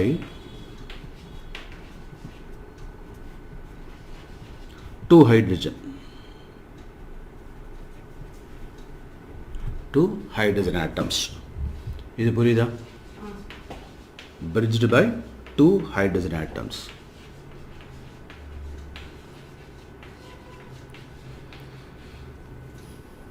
ஓகேவா, bridged by 2 hydrogen atoms. அப்போது இதில் இனிமேட்டுக்கு நம்ம கவுண்ட் பண்ணி அப்படியே போக வேண்டியதான், ஒன்றும் பெரிய பிரச்சனையே கிடையாது. இப்போ இதில் என்ன சொல்கிறான், it has 8 BH bonds. 8 BH பண்ண 1 2 3 4 5 6 7 8, இதை கவுண்ட் கூட பண்ணலாம் இல்லையா. என்னென்ன 1 2, அதே மாதிரி இந்த பக்கம் 3 4, அடுத்தது இங்கே 5 6 7 8 எண்ணிட்டோம். அப்போது என்னது 8 BH bonds, இந்த ஸ்ட்ரக்சரில் 8 BH bonds இருக்குது. இது தெளிவாயிடுச்சு. இல்லையா? இப்போ போரான் அப்படின்னு பார்த்தோம் அப்படின்னா அதில் 12 வேலன்சி எலக்ட்ரான்ஸ் இருக்குது. என்னது? போரான் ஹேஸ் அது இந்த இடத்துல போரான்னா டைபோரேன், அதாவது B2H6 ஹேஸ் டோட்டலாக எவ்வளோ? 12 வேலன்சி எலக்ட்ரான்ஸ் இருக்குது. இதில் 12 வேலன்சி எலக்ட்ரான்ஸ். இது அடுத்த கான்செப்ட். அது எப்படி தெரியும் 12 வேலன்சின்றது நமக்கு எப்படி தெரியும்? அது எப்போதுமே இன்ஆர்கானிக்கில் வந்து பார்த்தோன்னா எலக்ட்ரானிக் கான்ஃபிகரேஷன் போட்டுட்டேன்னு வச்சுக்கலாம், பக்காவாக இருக்கும் எல்லாமே. சரியா? ரைட். இப்போ நம்ம எலக்ட்ரானிக் கான்ஃபிகரேஷன் போடுவோம். போரானுடைய அட்டாமிக் நம்பர் என்ன? இதில் ஃபிங்கர் டிப்ஸில் வச்சுக்கணும். லித்தியத்துக்கு அடுத்தது என்ன வருது? ஆமாம், அதான் லித்தியத்துக்கு அடுத்தது என்ன வருது? லித்தியம் பெரிலியம் போரான் இல்லையா? அப்போ லித்தியம் பெரிலியம் போரான், அதுக்கப்புறம் கார்பன். அப்போது கார்பன் 6 நல்லா தெரியும், அதுக்கு முன்னாடி உள்ளது இல்லையா போரான், அப்போது 5. So atomic number 5. இதோட எலக்ட்ரானிக் கான்ஃபிகரேஷன் நான் எழுதுகிற மாதிரி எழுதிக்கோ, அந்த போர்டை யூஸ் பண்ணிக்கோ. எலக்ட்ரானிக் கான்ஃபிகரேஷன் எழுது. எலக்ட்ரானிக் ஈஸின்னு போட்டுக்க, போரான் 5 போட்டுக்க. 1s2 2s2 2p, இப்போ 2 2 4 1 5, அவ்வளோதான். இதில் அவுட்டமோஸ்ட் எலக்ட்ரான் அதுதானே வேலன்ஸ் எலக்ட்ரான், புரியுதா? அப்போது அந்த வேலன்ஸ் எலக்ட்ரான் எத்தனை இருக்குது? 3 இருக்குது இங்கே, புரியுதா? வேலன்ஸ் எலக்ட்ரான் 3 தானே இதில். ஆமாம், லாஸ்ட்டு ஷெல்லில் உள்ளது தானே வேலன்ஸ் எலக்ட்ரான், அங்கே தானே இன்ட்ராக்ட் ஆக போகுது. The number of, what is valency? The number of electrons available in the outermost shell. அதை தான் நம்ம வேலன்சின்னு சொல்கிறோம். அப்போ இந்த வேலன்சி எலக்ட்ரான், அப்போது நல்ல கவனிச்சுக்க, ஒரு போரானுக்கு 3 வேலன்சி எலக்ட்ரான். நோட் பண்ணிக்கோ, கரெக்டா? அடுத்தது ஹைட்ரஜனுக்கு வா. ஹைட்ரஜனுக்கு அட்டாமிக் நம்பர் என்ன? 1. அப்போ வெறுமனே 1s1 தான். அப்போ இதோட வேலன்சி எலக்ட்ரான் 1 தான் இல்லையா? ஒரு வேலன்சி எலக்ட்ரான், புரியுதா? இப்போ நம்மளுடைய மாலிகுலர் ஃபார்முலா என்னது? B2H6. அப்போனா 2 போரான் இருக்கா, ப்ளஸ் 6 ஹைட்ரஜன் இருக்குது. இப்போ வேலன்சி எலக்ட்ரான் கால்குலேட் பண்ணலாமா? 2 இன்ட்டு போரான் எவ்வளோ இருக்குது இங்கே? 3, ப்ளஸ் இங்கே எவ்வளோ? 6 இன்ட்டு 1. ஹைட்ரஜனுக்கு 1 தானே. இப்போ டோட்டலாக எவ்வளோ ஆச்சு? 6 + 6 12 வந்துடுச்சா? அதுதான் அங்கே போடுறோம். இப்போ புரியுதா? எப்போதுமே கெமிஸ்ட்ரியை மேக்ஸ் மாதிரியே போட்டு வந்தேன்னு வச்சுக்கோங்க, அது ஏன் போடுறாங்க எது போடுறான்னு தெரிஞ்சிடும். இப்போ திடீர்னு 12 எலக்ட்ரானாக ஒன்றால் ஞாபகம் வச்சுக்க முடியாது, அது எதனால் போடுறாங்கன்றதுன்னா இப்போ தெளிவாகிடும். இது கிளியர் கட்டாக இருக்கா? நல்லா புரியுதா? ரைட். ஸோ அப்போது இப்போ ஜஸ்டிஃபை ஆகிடுச்சா இந்த பாயிண்ட்டு? அதில் எதாவது புரியலன்னா கேட்டுக்கோ. கிளியராக இருக்கா? ரைட். அடுத்தது இப்போ நான் இந்த 12 எலக்ட்ரான்ஸ் எப்படி வந்ததுங்கிறத சொல்லியாச்சு. அடுத்தது இப்போது இந்த however diborane has only 12 valence electrons, அது நம்ம சொல்லிட்டோம். but they are not sufficient to form normal covalent bond. அது ஒரு முக்கியமான பாயிண்ட். அப்போது இந்த 12 எலக்ட்ரான்ஸ் இருக்குல்ல, அப்படி போட்டுக்க, நாட் சஃபிஷியன்ட்.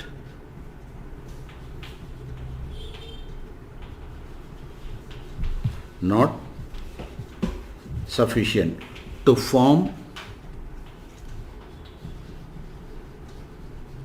நார்மல்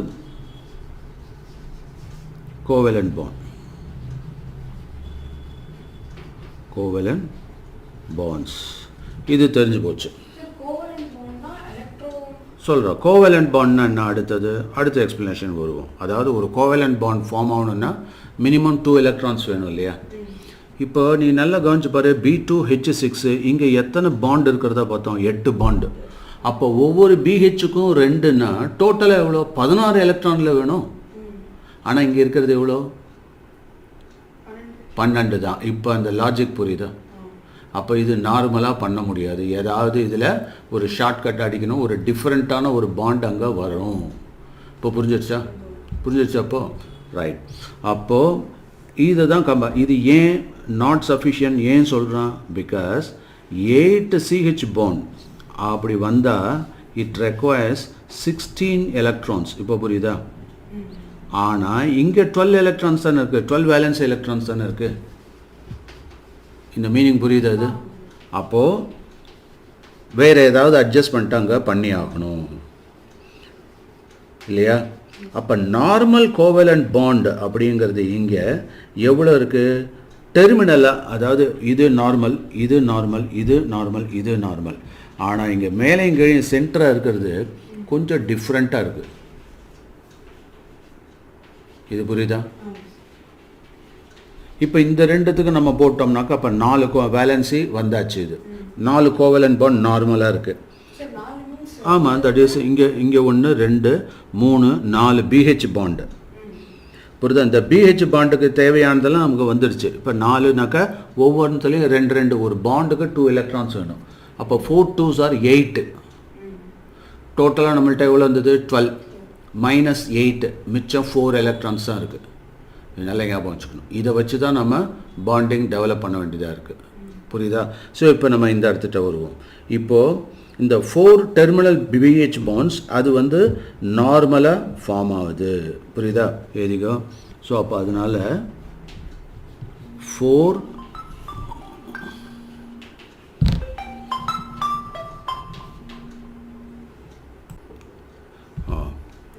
அப்போது இந்த இடத்துட்ட ஏன்னாவது 4 டெர்மினல் நோட் பண்ணிக்கோ. 4 terminal BH bonds. BH bonds. இது வந்து normal covalent bond. So 4 terminal BH normal covalent bond. Normal covalent பாண்ட்னா என்னது? அதாவது மியூச்சுவல் ஷேரிங் ஆஃப் எலக்ட்ரான்ஸ் இருக்கும்.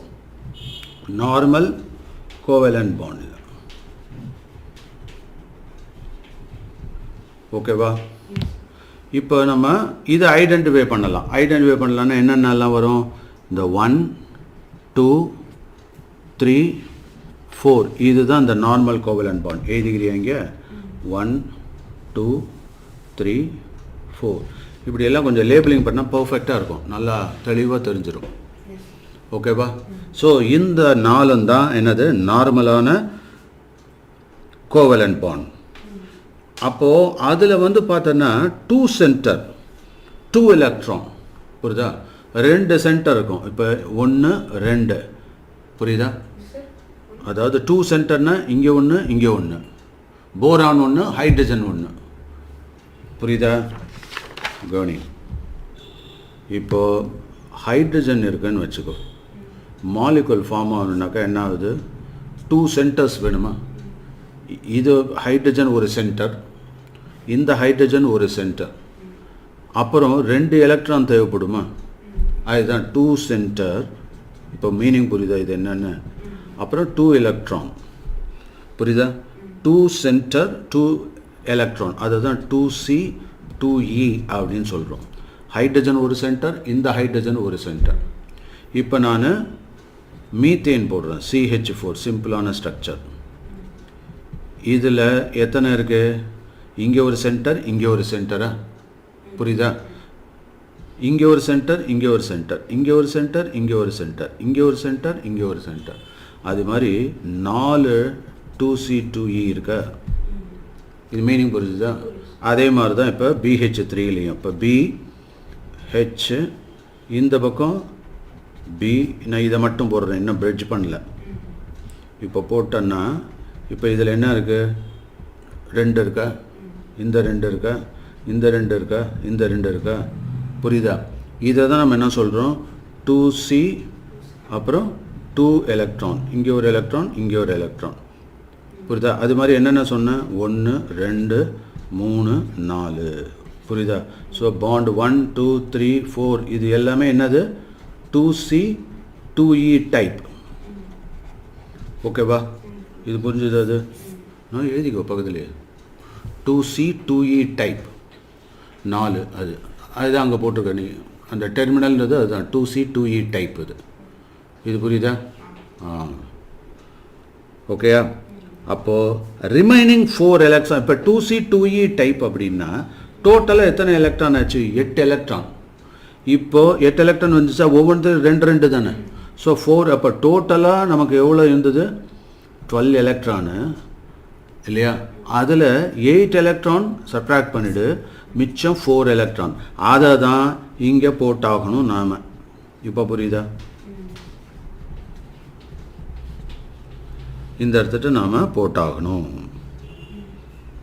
ஓகேவா? அங்கே தான் வேலை இருக்குது இங்கே. இப்போ புரியுதா? அப்போ the remaining 4 electrons have to be used எதுக்கு? For bridging the bond. புரியுதா? இதுதான் என்னது? அப்போ பிரிட்ஜ்டு பாண்ட்ஸ் அப்படிங்கிறது என்னென்ன? 5 6 7 8. கரெக்டாக புரியுதா இல்லையா? எழுதிக்கோ. 5 6 7 8 இதுதான் என்னது? Bridged bonds. ஸோ இந்த 5 6 7 8 அப்படிங்கிறது, அப்போ அதில் எத்தனை சென்டர் வருது? 1 2 3 சென்டர் வருது. புரியுதா? ஆனால் இருக்கிறதோ 4 தான். அப்போ மேலே 2 கீழே 2.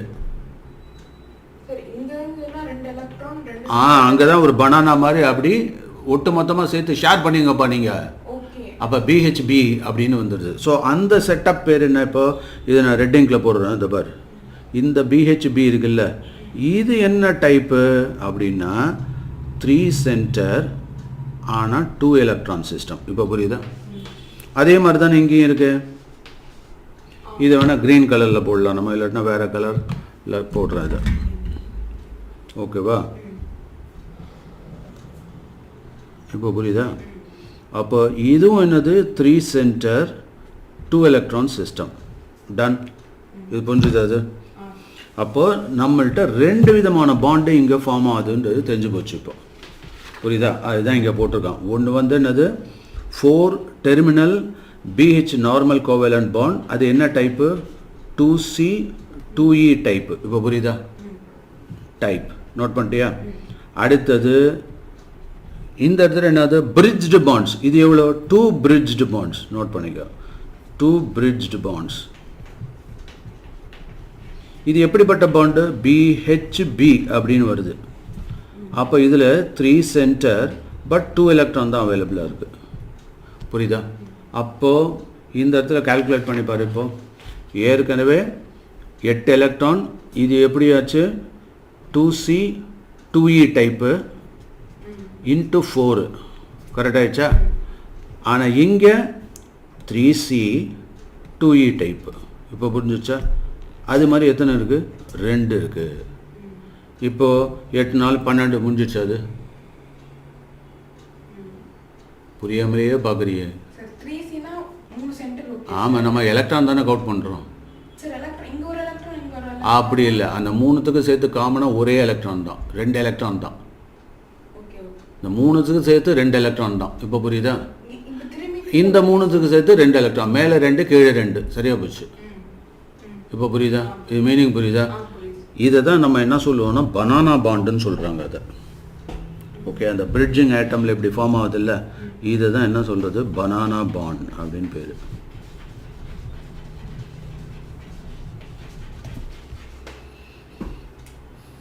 ஓகேவா? அப்போது இந்த பிரிட்ஜிங் ஆட்டம்ஸு அது வந்து என்னன்னாக்கா அந்த பிளேனில் இருக்குது. இதை தான் உங்களுக்கு இந்த மாதிரி ஃபிகரேட்டிவாக போட்டிருக்கான். இதில் இப்போ இந்த ஃபிகரை வச்சு நான் சொல்கிறேன். இப்போ போரானா, இங்கே ஒரு போரான். ஓகேவா? 2 போரான். இந்த போரான் என்னது? sp3 hybridised. இதுவும் sp3 ஹைப்ரிடைஸ்டு. ஒரு S 3 P இன்வால்வ் ஆகிருக்கும். உனக்கு இந்த +1 சரியாக படிக்கலைன்றதுனால எல்லாம் தகராறாக இருக்குது. புரியுதா? இப்போ நான் அதை மறுபடியும் அதை எக்ஸ்பிளைன் பண்ணணும். புரிஞ்சு புரியாமல் படிக்காதீங்க. மனப்பாடம் பண்ணிங்கனாக்கா எல்லாம் வேஸ்ட் ஆகிடும். sp3 இந்த ஹைப்ரிடைசேஷன் நேற்று தான் சொல்லி கொடுத்தேனே, கவனிக்கலையா? அப்புறம் sp3 ஹைப்ரிடைசேஷன் நேற்று தானே சொன்னேன். இப்போ ஆமாம், அவ்வளோதான், வேறு ஒன்றுமே கிடையாது. இப்போ கார்பன் மீத்தேனில் சொன்னல, நேற்று ஆர்கானிக் நடத்தினல்ல, அதில் சொன்னல, அதில் என்னன்னு சொன்னேன்? கார்பனுக்கு எவ்வளோ? 6. அப்போ 6ன்னா 1s2 2s2 2p2. இப்போ லாஸ்ட்டு அப்போ இந்த பாக்ஸ் மாடலில் போட்டோன்னா ஸோ 2 இதை தான் சொல்கிறேன். திடீர்னு ஏதோ புதுசாக ஏதோ சொல்கிறத நினச்சிக்காது. 1 2 அவ்வளோதான். இது வந்து கிரவுண்ட் ஸ்டேட். இப்போ எக்ஸைட்டட் ஸ்டேட்டில் கார்பன் என்ன பண்ணோம், அவுட்டர்மோஸ்ட் மட்டும் என்ன ஆகிடும்னாக்கா இந்த இடத்துட்ட ஒரு எலக்ட்ரான், இந்த எலக்ட்ரான் அங்கே ஜம்ப் ஆகிடும். புரியுதா? அப்போ ஹைப்ரிட் ஃபார்ம் ஆகிடுது, ஈக்குவல் எனர்ஜி லெவல் வந்துடுதுன்னு சொன்னேன், ஞாபகம் இருக்கா? அப்போ இது 2s1, இது 2p3ன்னு வந்துடும். புரியுதா? அப்போ இன்கமிங் ஹைட்ரஜனுக்கு இல்லை CH4 தானே, அதெல்லாம் என்ன பண்ணும், உள்ளே இப்படி வரும். 4 ஹைட்ரஜன்லேருந்து 4 எலக்ட்ரான், 4 ஹைட்ரஜன்லேருந்து 4 எலக்ட்ரான். அப்போ ஒவ்வொன்றும் என்ன பண்ணும், ஒரு ஹைட்ரஜனோட எலக்ட்ரான் இங்கே இருக்குது, இன்னொரு ஹைட்ரஜனோட இங்கே இங்கே இங்கே. அப்போ எப்படி ஆயிடுது, இதுதான் sp3 ஹைப்ரிடைசேஷன். இந்த sp3 ஹைப்ரிடைசேஷன் வந்தாலே அது டெட்ராஹீட்ரல் அப்படின்னு சொன்னேன். டெட்ராஹீட்ரல் அப்படின்னா என்ன, கேமரா இது மாதிரி தான், ட்ரைபாட் மாதிரி, ஹைட்ரஜன் ஹைட்ரஜன் ஹைட்ரஜன், இங்கே மண்டை மேலே இன்னொரு ஹைட்ரஜன், அவ்வளோதான். இதுதான் டெட்ராஹைட்ரல் ஸ்ட்ரக்சர். புரியுதா? இதே தான் போரானுக்கு இப்போ பாரு, அதனால தான் அது sp3ங்கிறான். இப்போ புரியுதா? அதனால தான் ஒவ்வொன்றும் அங்கே எங்கேயும் இருக்குமா, இது இந்த சைடு, இது இந்த சைடு, இது இந்த சைடு, இது இந்த சைடு, டெட்ராஹைட்ரலாக இருக்கா? ஸோ அதுதான் sp3 hybridisation, sp3 hybridisation, sp3 sp3 sp3 sp3 எல்லாமே sp3 தான். இங்கே இதில் என்ன ஒன்றுன்னா, இங்கே ரெண்டு வந்துருச்சு, 2 electron system, 2 centre 2 electron system, 2 4. அதே மாதிரி இங்கே 2 4 8 வந்துருச்சா? இப்போ இடையில என்ன பண்ணோம் அப்படின்னா 3 electrons 3 center but 2 electron system, 3 center but 2 electron system. புரியுதா? ஸோ அப்போ ஓவர்லாப் ஆகி ஒரு காமனாக வந்துடுது. அது புரியுதா? அதை தான் ஒரு பிரிட்ஜிங் மாதிரி. ஸோ அப்போ 2 விதமான பாண்ட் அங்கே இருக்குது. ஒரு பாண்ட் என்னது, இந்த BH bond, covalent, simple covalent bond. எத்தனை இருக்குது, 1 2 3 4. ஆனால் இங்கே எப்படி இருக்குது, இது சேர்த்து 1, அதுதான் BHB. இது சேர்த்து 1, அனதர் BHB. புரியுதா? அதுதான் இந்த BHB தான் பிரிட்ஜ்டு பாண்ட். அதில் எத்தனை சென்டர் இருக்குது, B இருக்குது, H இருக்குது, B இருக்குது, 3 சென்டர். ஆனால் இன்வால்வ் ஆகிருக்கிறது என்னது, 2 எலக்ட்ரான் தான். அதனால தான் 3 சென்டர் 2 எலக்ட்ரான் சிஸ்டம் அப்படின்னு. அது மாதிரி எத்தனை இருக்குது, மேலே ஒன்று கீழே ஒன்று இருக்குது. இது புரிஞ்சுதா? இதுதான் டைபோரேன் ஸ்ட்ரக்சர். ஸோ டைபோரேன் ஸ்ட்ரக்சரில் போரானுடைய ஹைப்ரிடைசேஷன் என்னது, sp3. ஏது அது ஏதுல நீ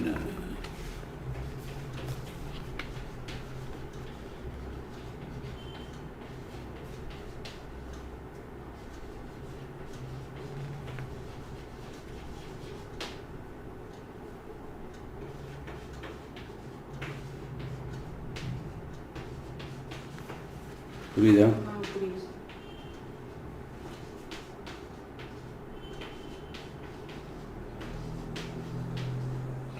So in diborane the boron is sp3 hybridized. அதான் சொல்லியிருக்கேன். அப்போ 3 of the 4 sp3 hybridized orbital contains single electron and the 4th orbital is empty. 4th orbital is empty. 2 of the half-filled or hybridized orbitals of each boron overlap with 1s orbital of 2 hydrogen to form 4 terminal 2c 2e bonds. இது என்ன சொல்ல வர, leaving 1 empty and 1 half-filled hybridized orbital on each boron. Hence the 3-centered 2 electron bonds, other BHB bond formation. Upper it involves half-filled hybridized orbital of one boron and the empty hybridized orbital of the other boron and the half-filled 1s orbital of hydrogen. நான் சத்தியமாக சொல்கிறேன், இந்த paragraph எவன் படித்தாலும் புரியாது. புரியுதா? அந்த அளவுக்கு ஸ்டேட்மெண்ட்டு கன்ஃபியூசிங்காக இருக்குது. இப்போ ஸ்ட்ரக்சரலாக நம்ம வருவோம், ஓகேவா? ஸோ அதனால தான் நீங்கள் ஸ்ட்ரகிள் பண்ணுறீங்க. இப்போ இதுவரையும் புரிஞ்சுதா? இப்போ ஆர்பிட்டால் வைஸ் நம்ம அந்த டீட்டெயில் எடுத்துகிட்டு போவோம், ஓகேவா? ரைட், ஆர்பிட்டாலுக்கு வா. ஆர்பிட்டால் என்ன சொல்கிறோம் இப்போ படிச்சு பாரு. அதாவது 3 of the 4 sp3 hybridized எங்கே இருக்குது, sp3 hybridized எதெல்லாம் வருது சொல்லு பார்ப்போம். நம்ம ஏற்கனவே போட்டோம்ல, அந்த ஸ்ட்ரக்சர் எடுத்துக்கோ.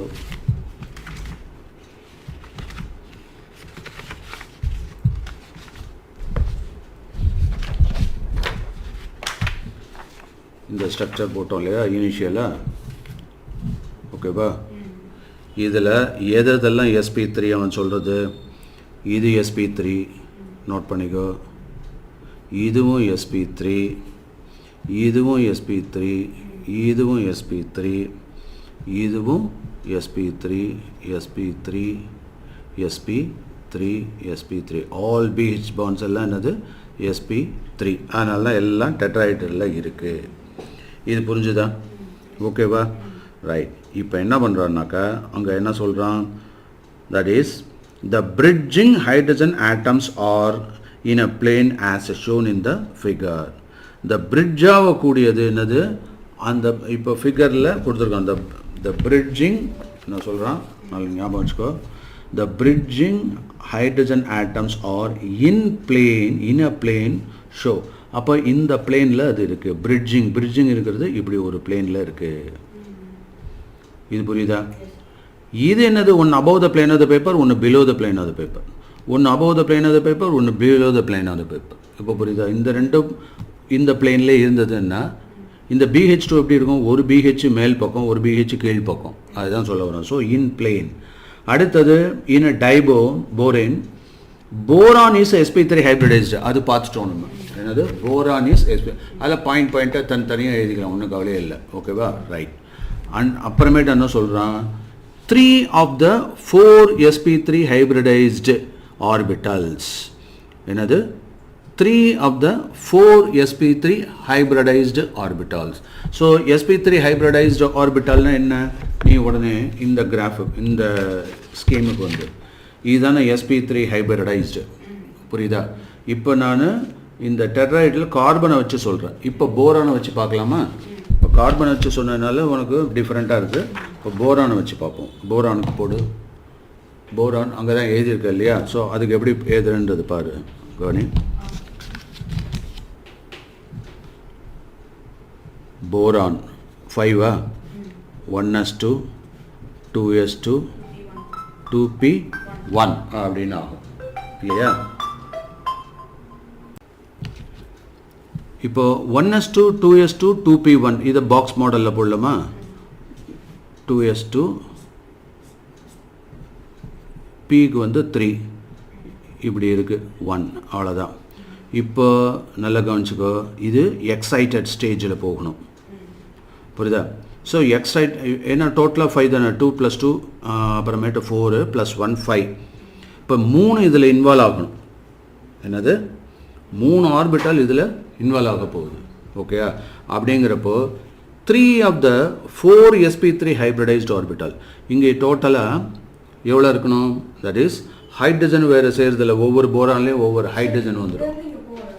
எங்கே அது எக்ஸைட் ஆகிடும், அது போயிடும். போயிடும். ஸோ அப்போது காமிச்சோம்னாக்கா தட் இஸ் இதுவும் சேர்ந்து வந்துடுது. இப்போது 3 of the 4 sp3 hybridized orbital contains single electron இல்லையா? அப்போ சிங்கிள் எலக்ட்ரான். இப்போ நான் எப்படி போடுறேன்றது பாரு, எக்ஸைட்டட் ஸ்டேஜ் தானே. அப்போ என்ன ஆகிடுது, இப்படி ஆகிடும். நல்லா புரிஞ்சுக்கோ. இப்போ போரான் எக்ஸைட்டட் என்னாச்சு, இந்த ஒன்னஸ் எல்லாம் டிஸ்டர்ப் பண்ணாது, இதை மட்டும்தான் லாஸ்ட் ஷெல் தான் எடுக்கிறோம். ஒரு எலக்ட்ரான் 2 3. இப்போ புரியுதா? இப்போ sp3 ஹைப்ரிடைஸ்டு. இப்போ மீனிங் பாரு, 3 of the 4 sp3 hybridized orbital. Okay, 3 of the 4 இப்போ 1 2 3 4 இருக்கா? அதுதான் 4 sp3 hybridized orbital. இப்போ மீனிங் புரியுதா? புரிஞ்சுதா? எழுதிக்கோ, அதை அப்படியே ட்ரா பண்ணிக்க. அதாவது 4 sp3 hybridized orbital, இதெல்லாம் ஒரே எனர்ஜி லெவலில் இருக்குது ஆர்பிட்டல்ஸ். இது மீனிங் புரியுது? அப்போ என்னது 4 sp3 ஹைப்ரிடைஸ்டு ஆர்பிட்டல். கிளியராக? அதை பற்றி இல்லை, நான் எலக்ட்ரானை சொல்லலையே. ஆர்பிட்டல்னா எலக்ட்ரான் இருக்கக்கூடிய ஸ்பேஸை தான் சொல்கிறோம், புரியுது? அப்போ 4 ஸ்பேசஸ் இருக்குல்ல இல்லையா? ஸோ 4 சீட்டு எலக்ட்ரானுக்காக 4 சீட்டு ஒதுக்கி ஒரே மாதிரி பொசிஷனில் வச்சுருக்கோம். இது புரிஞ்சுதா? ரைட். அதை தான் அங்கே சொல்கிறான். என்னது 3 of the 4 sp3 hybridized. அப்போ இங்கே 3 எலக்ட்ரான் தானே இருக்குது. இப்போ மீனிங் புரியுதா? ஸோ 3 of the 4 sp3 இப்போ இதோட மீனிங் புரியுதா hybridized orbital okay 3 of the 4 sp3 hybridized orbitals contains single electron தானே single electron தானே இருக்கு so contain single electrons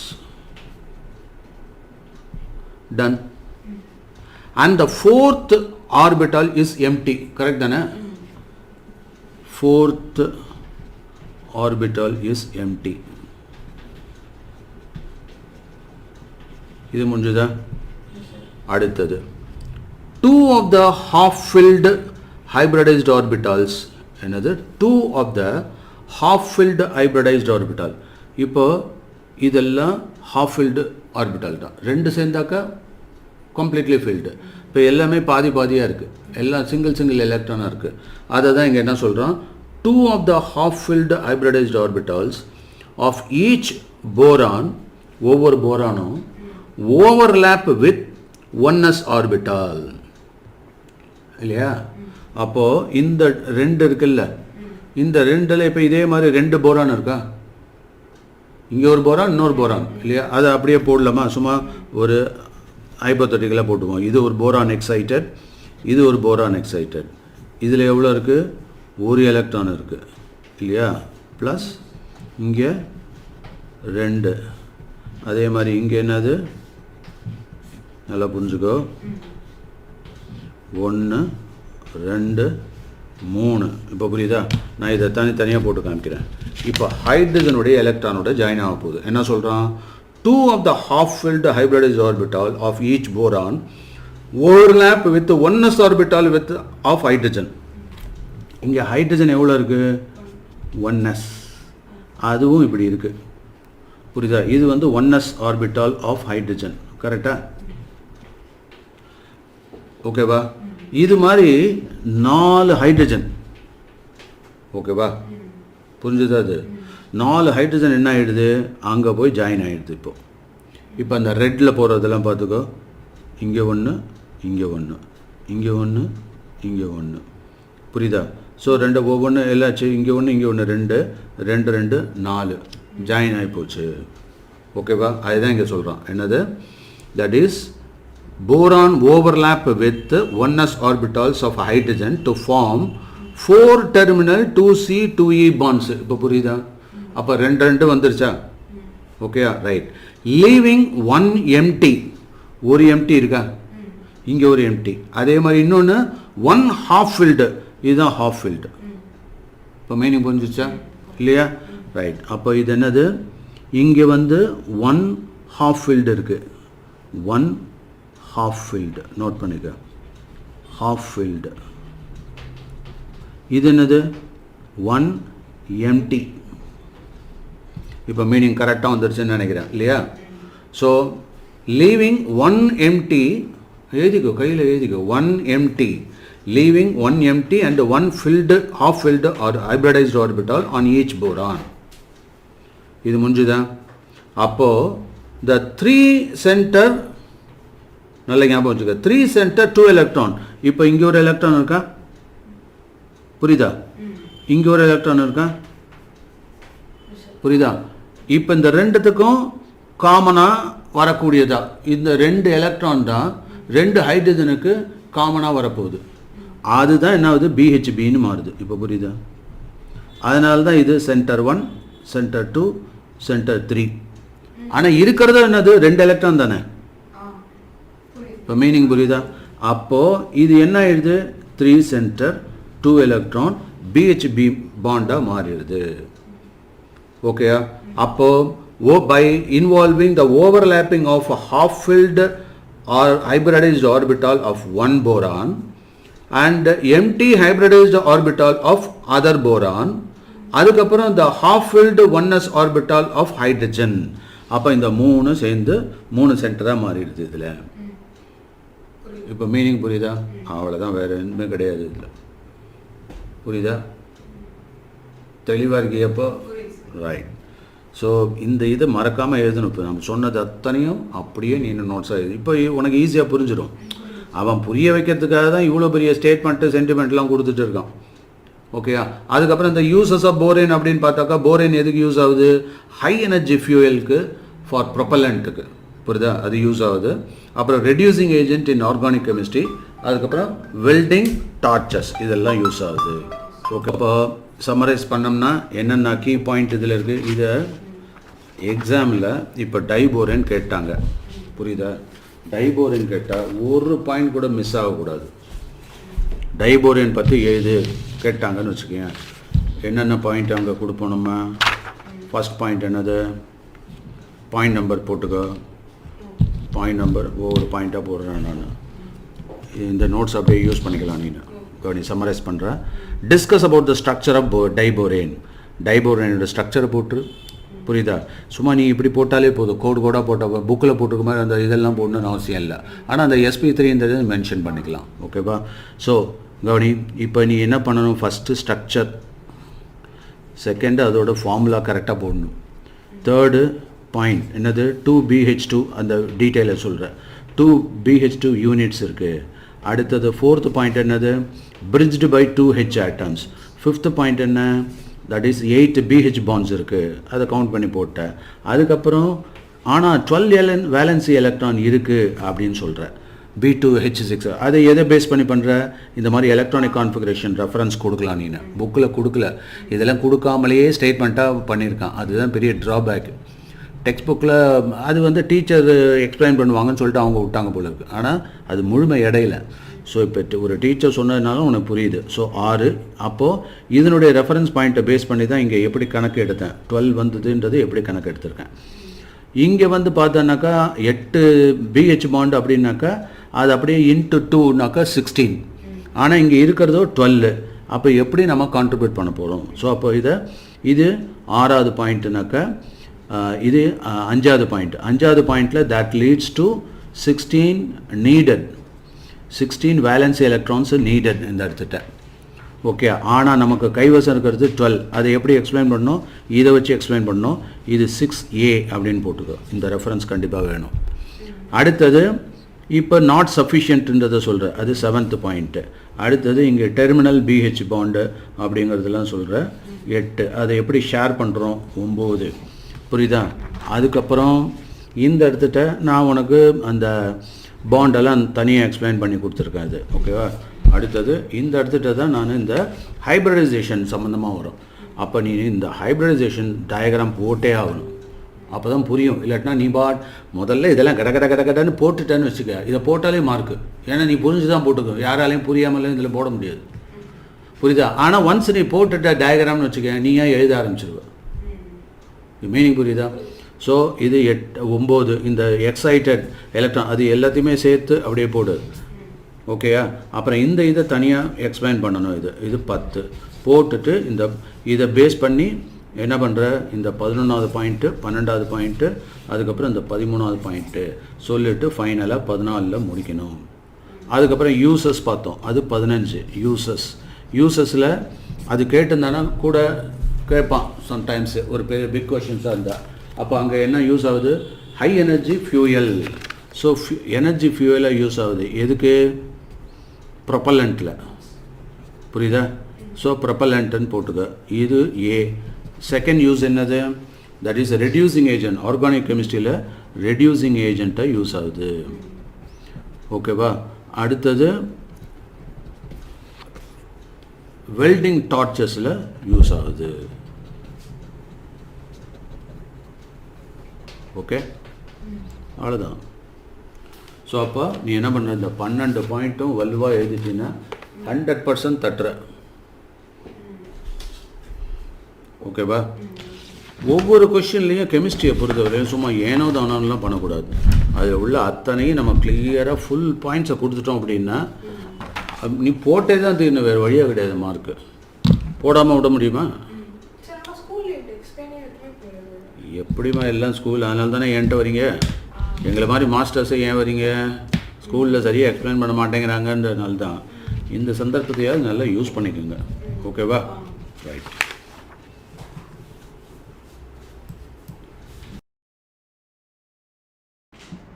silicates.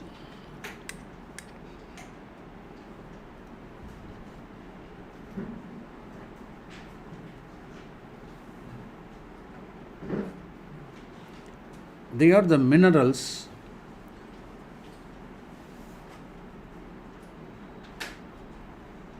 they contain SiO4 minus 4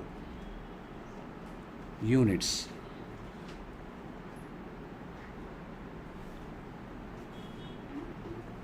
They are linked together.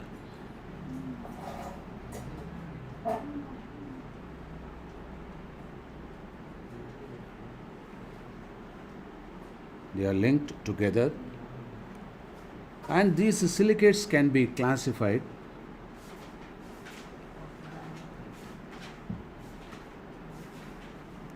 as orthosilicate,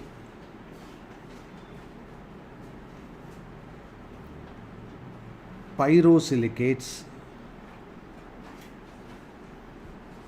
cyclic or ring silicates,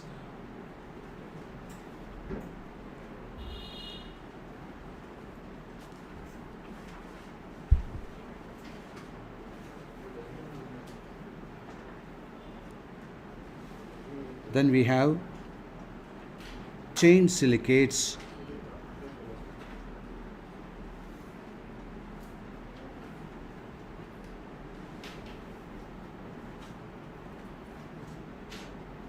double chain silicates,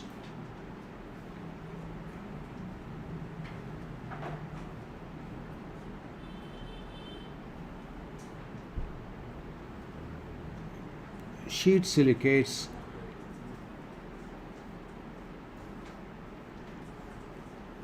three-dimensional silicates,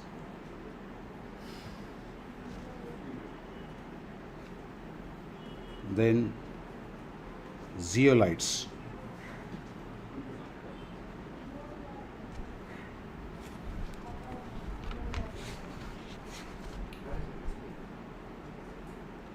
Now let us talk about the orthosilicates.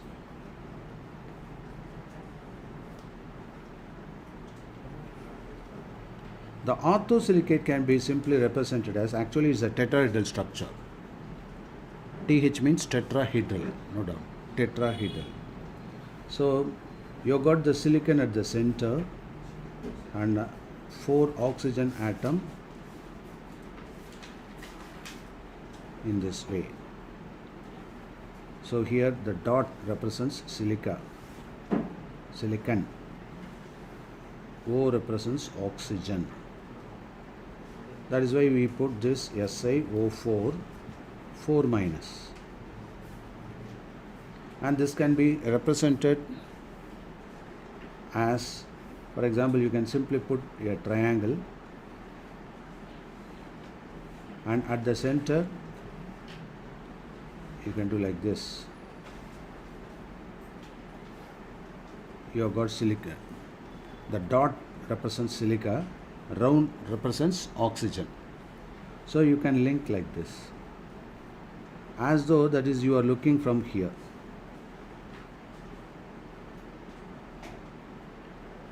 Okay, when you look from top, you will have the silicon at the center, O enveloping, and at the triangular position you can find oxygen like this. So this is a simple way of representing orthosilicate. Got it? Then pyrosilicate.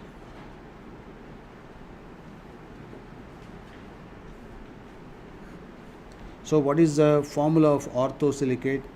That is SiO4. As I already told you, it's a tetrahedral structure.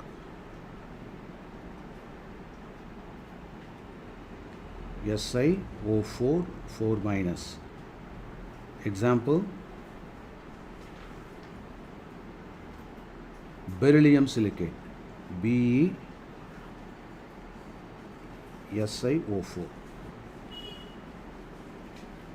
Beryllium silicate, Be2SiO4.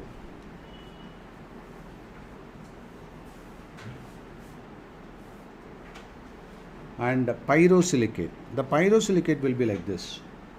You can draw like this. Okay, put a line and round, round, round. Then you can have another round at the top, at the bottom like this, in between, and make it as a triangle, and this is also a triangle. Now at the center you have got a dot, that is silica. At the center you have got a dot, that is silica. Now connect this. That's all. So this is called pyrosilicate, a double silicate. It is also called the sorosilicate, also known as sorosilicate.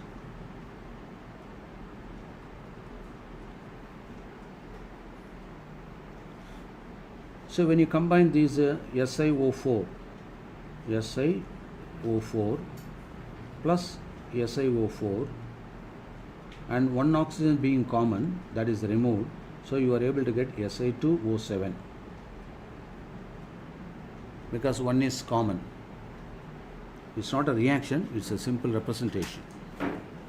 So what is the formula? This is nothing but Si2O7, and since you are lost one oxygen, so -2 will go. So overall charge is -6. Got it? If it is SiO4, 2 into -4, -8. You are lost one oxygen, so -2. So -6. So Si2O7 -6 is the resultant. You understand? So this is called pyrosilicate. So here by joining these two orthosilicates, you are able to get the pyrosilicate. Got it? And the example is thottwitite, that is scandium silicate, scandium pyrosilicate.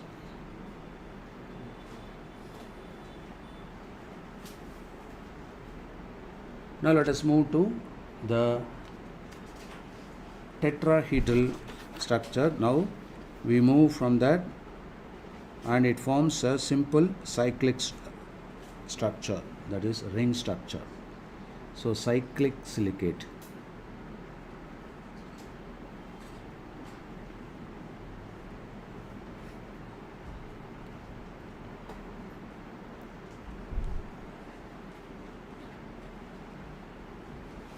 Cyclic silicate means, that is, you can draw a triangle like this and round, round, round, and another round, another round, another round.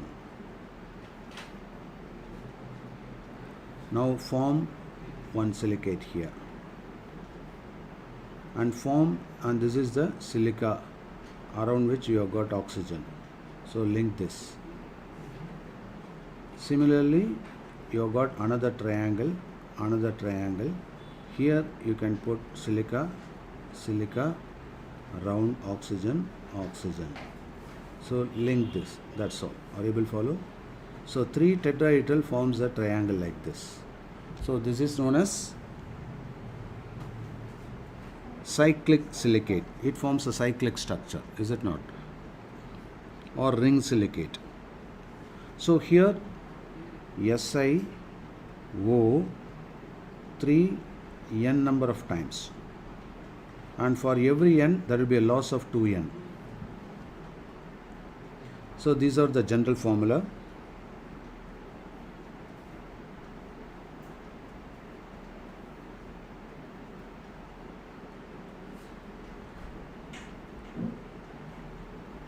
Similarly, this cyclic can further be developed, and you can draw like this. Draw a hexagon,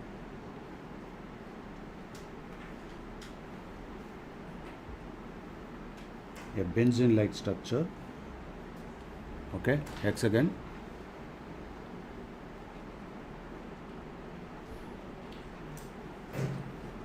and at each point put dot round, dot round, dot round. What does dot represent here? Silicon. Dot round. Round represent oxygen. Okay. And then you can have oxygen here in between. Oxygen, oxygen,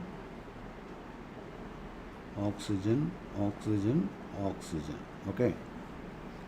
Now at each terminal you can have one more oxygen. It should be at the equivalent position like this, and put a bond. Oxygen, oxygen, oxygen. So you can enjoy like drawing column.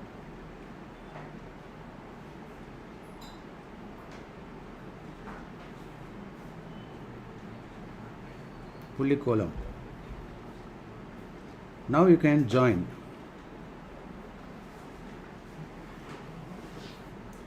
Right?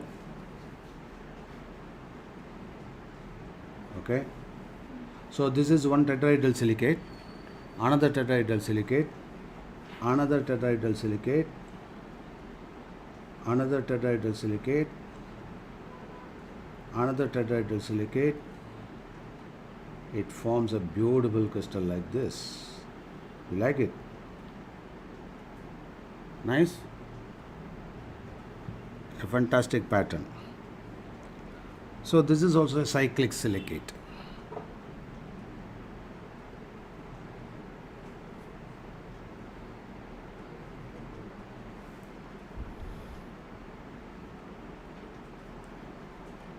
And then sometimes it can form a chain silicate like a pyroxene.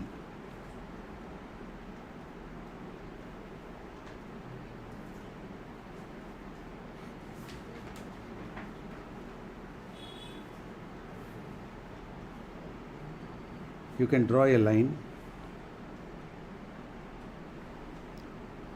and draw triangle based on this 1, 2, third oxygen, fourth oxygen, fifth oxygen, and above that you have got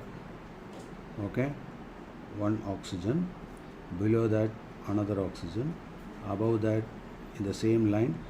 If you want, you can have a dotted line like this, so that you can maintain. Okay, so in between that, here and here, on alternate position you can draw like this. Okay, and what you can do, form a triangle, form a triangle, form a triangle, form a triangle, right? So it forms a zigzag structure like this, and at the center you have got silica. So here one tetrahedral structure of orthosilicate, and join with the another orthosilicate, so that it forms pyrosilicate, and several pyrosilicate can join together to form pyroxene. Are you able to follow now?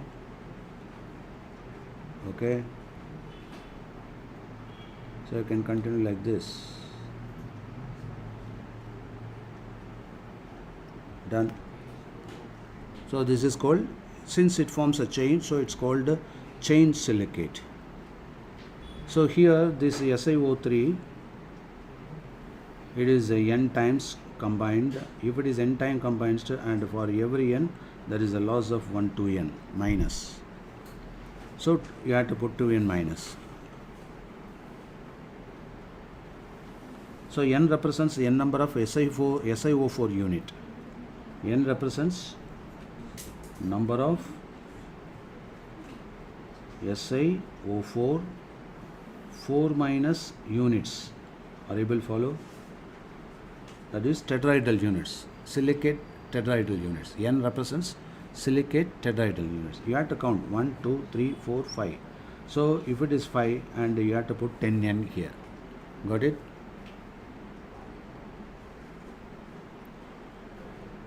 And then structure of double chain silicates.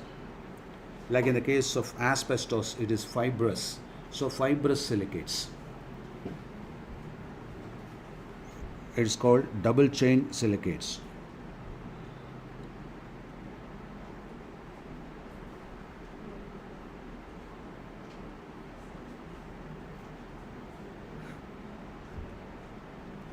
Okay, so you can form a structure like this.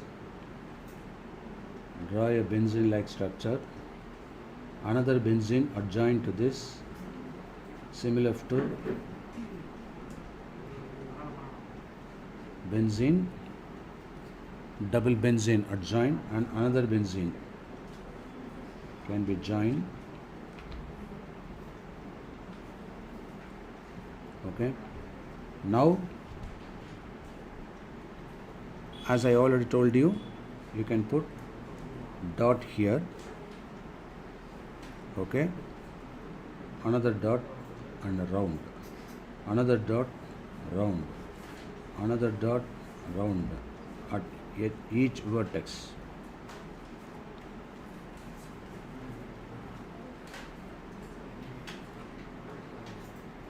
Okay,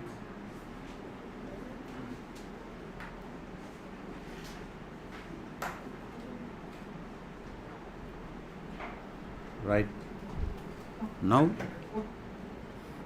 you can further draw the just extend here, not here.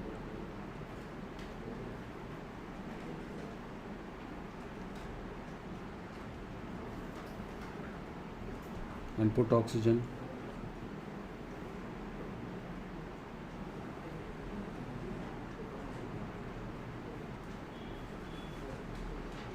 Okay, and in between you have to put oxygen.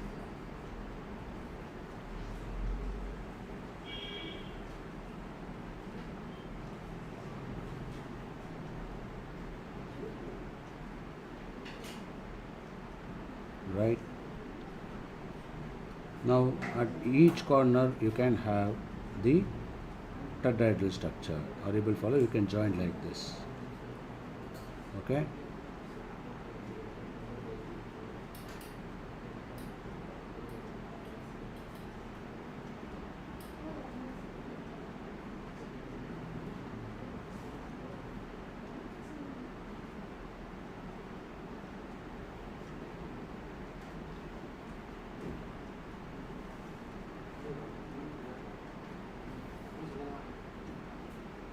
Done. So you are able to get a very nice structure, double silicate, that is double chain silicate. The best example is asbestos.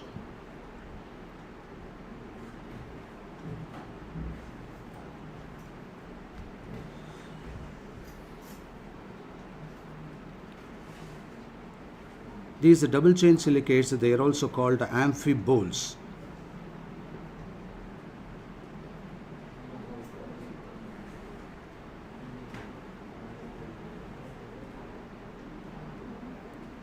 They contain Si4, O11, n number of silicates and 6n minus. Got it?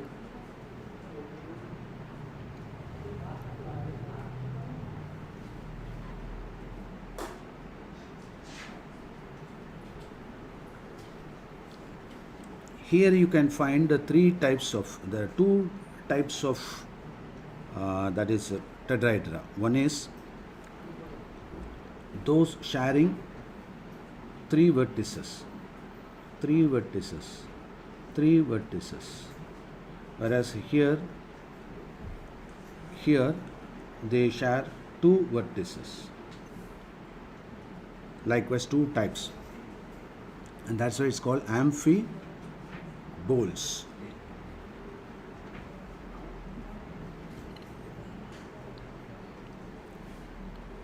Then you can develop sheet silicates.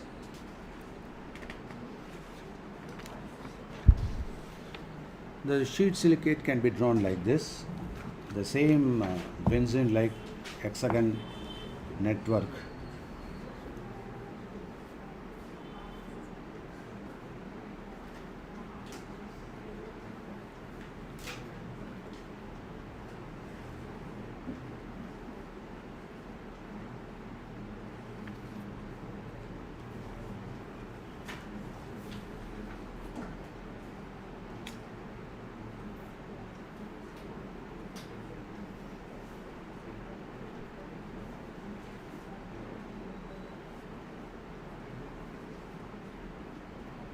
Okay, now what you are supposed to do, take the vertices with the silicon and oxygen, silicon and oxygen, silicon and oxygen,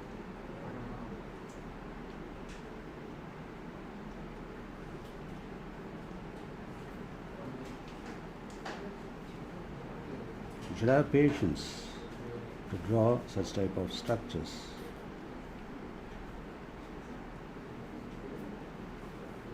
So once you are able to understand the pattern, you can do it very easily.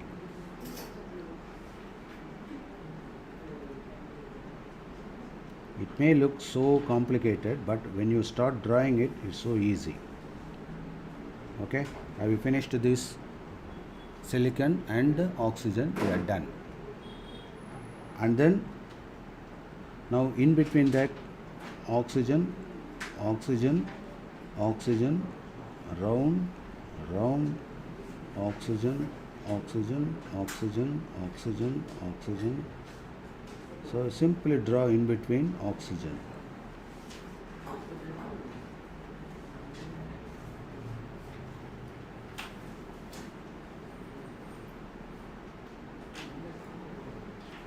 Okay.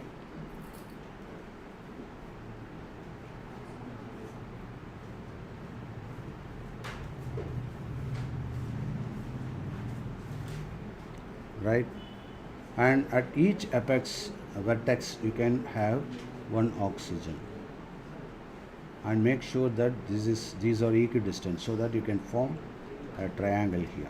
Okay,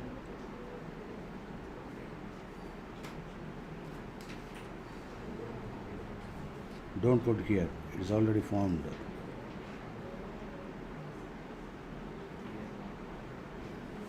Don't put here.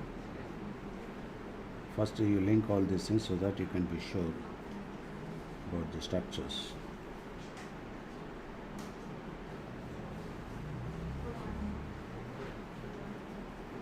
Right.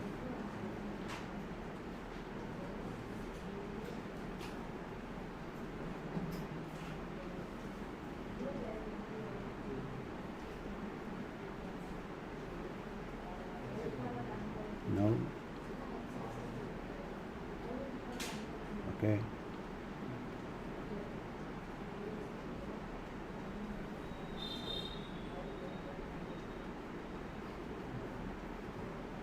Okay.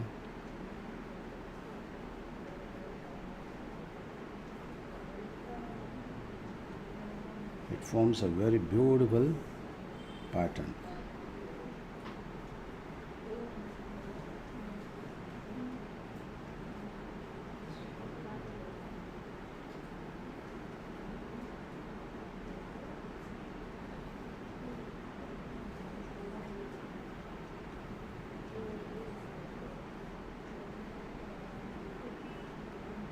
Done? I think I almost completed.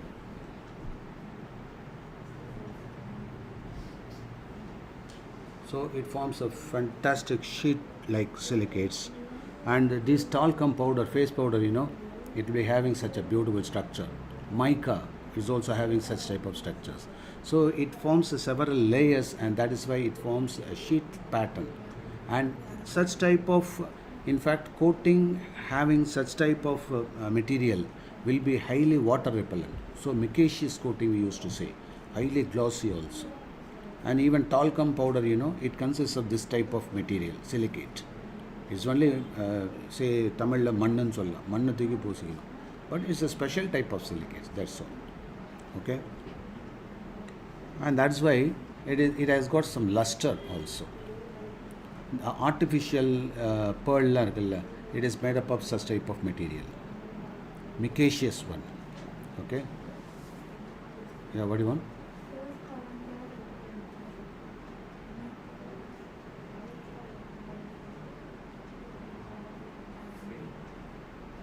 Done. And this is called the sheet silicate.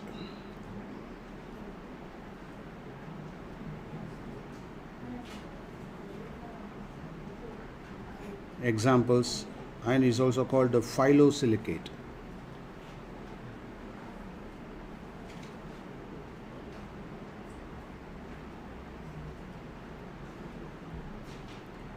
They contain the structure Si2O5, n number of ions with 2n number of minus ions, where n is equal to, as usual, SiO4 4 minus tetrahedral, where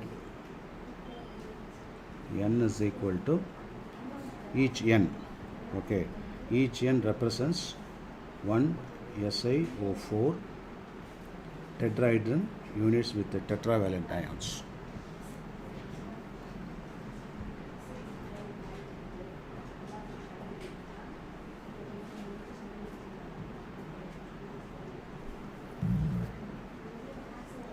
They stack over each other and forms a beautiful sheet-like network. And they are held together by weak van der Waals force. These sheets, let me represent each sheet like this. One sheet, another sheet like this, with a lot of, that is a star pattern like this, and in between that you have got van der Waals force of attraction.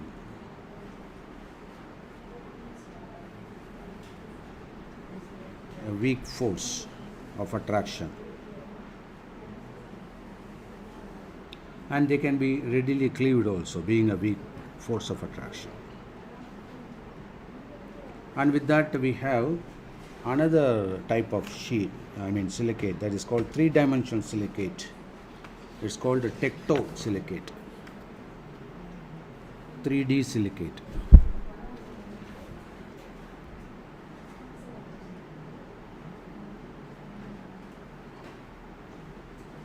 Also called tecto silicates.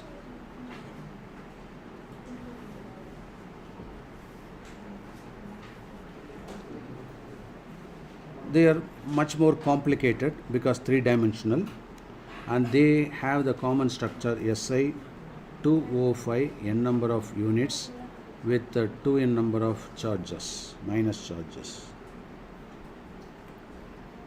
Three-dimensional is SiO4 with 4 minus.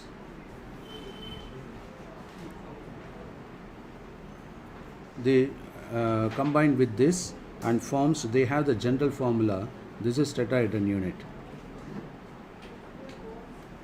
and they have the common SiO2 n number of times. Example, quartz crystals. Spadigamnu solradilla. This quartz has got some speciality. When you pass current, it will start vibrating. When you mechanically vibrate, it will give current. That is called piezoelectricity. And that is a crystal which is embedded in the watches, and that is why it's called quartz watches. Piezoelectricity.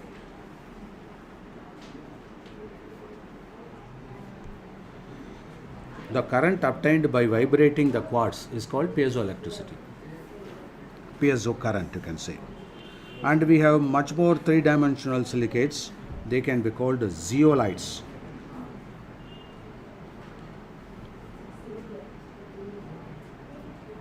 They contain, along with the silicate, aluminium, silicon, and oxygen. Their general formula is sodium oxide, and along with that you have got alumina, Al2O3, aluminum oxide. Then it may contain X number of SiO2, silica, and with the Y number of H2O, hydrate, where these X may range from 2 to 10, Y may range from 2 to 6. The speciality of zeolite is they have porosity, pores. Pores means a lot of small holes, where sodium ions are Na plus ions and water molecules, they are held in pores. In fact, they are loosely held.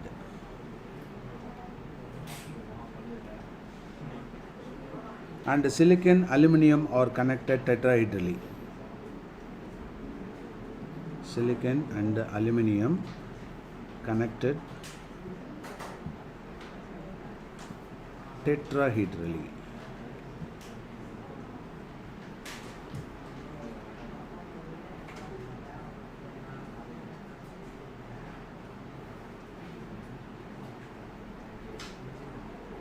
Through oxygen, shared oxygen.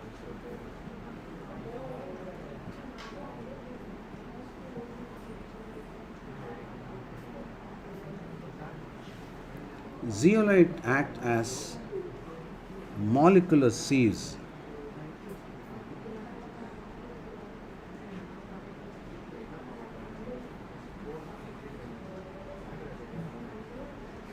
Like a filtration unit. They can remove permanent hardness.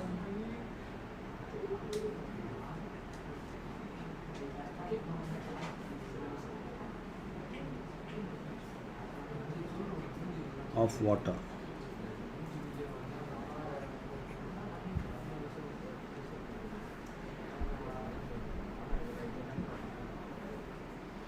Hardness of water means what?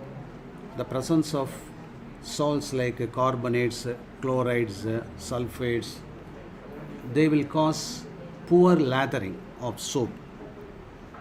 There are two types of hardness. One is temporary hardness, another is permanent hardness. Some salts can be easily evaporated, some salts cannot be so easily evaporated, like calcium chloride or calcium sulfate. In such case, those salts present in water which cause permanent hardness, by using this zeolite filtration. Okay, when it is passed through this zeolite, the water is trapped, that is the molecules present in this, like a calcium, silicate, all these things, sulfate, they will be trapped inside these zeolites, and thereby you can remove those salts, thereby that water is free from such hardness, that is permanent hardness, so that you can have better lathering and better taste also. Okay, so this is the way we can make use of this wonderful salt, silicate. Okay, so far we have discussed several types of silicates. Okay,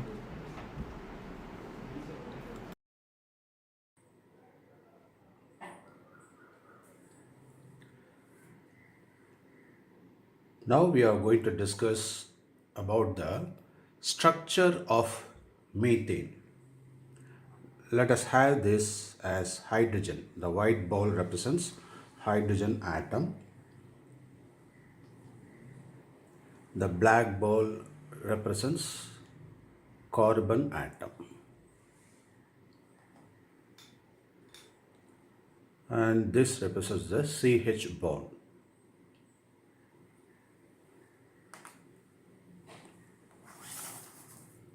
Now let me take the carbon, attach the bond. Okay.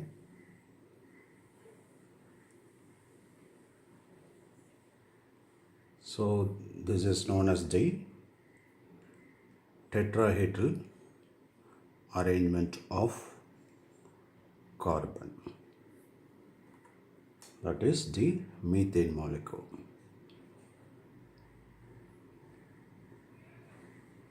Okay, so this is the C, bond, bond, bond and bond, and we have the hydrogen atom. Let us join this. Okay, CH bond,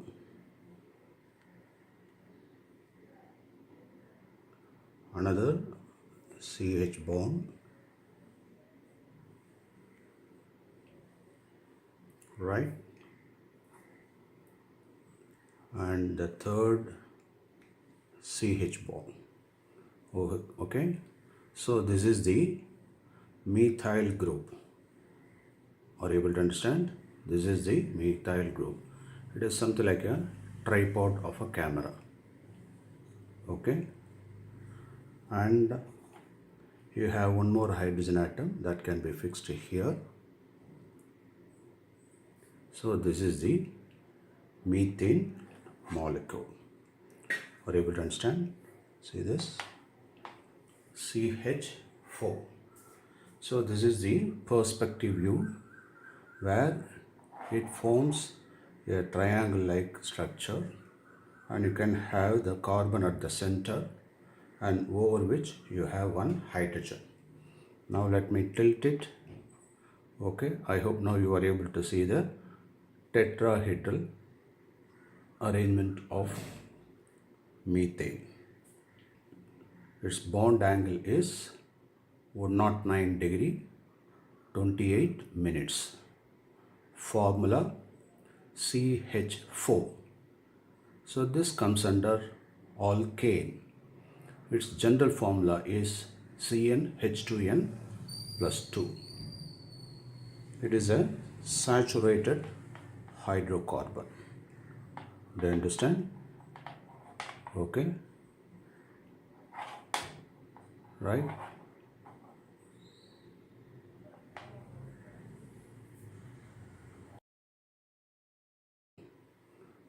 Okay. So this is the methyl group. Are you able to understand? This is the methyl group. It is something like a tripod of a camera. Okay, and you have one more hydrogen atom that can be fixed here. So this is the methane molecule. Are you able to understand? See this? CH4. So this is the perspective view where it forms a triangle like structure, and you can have the carbon at the center and over which you have one hydrogen. Now let me tilt it. Okay, I hope now you are able to see the tetrahedral arrangement of methane. Its bond angle is 109 degree 28 minutes. Formula CH4. So this comes under alkane. Its general formula is CnH2n plus 2.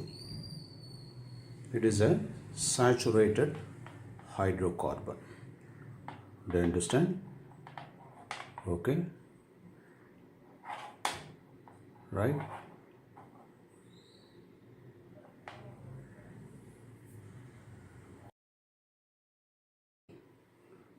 Okay. So this is the methyl group. Are you able to understand? This is the methyl group. It is something like a tripod of a camera. Okay, and you have one more hydrogen atom that can be fixed here. So this is the methane molecule. Are you able to understand? See this? CH4. So this is the perspective view where it forms a triangle like structure, and you can have the carbon at the center and over which you have one hydrogen. Now let me tilt it. Okay, I hope now you are able to see the tetrahedral methane.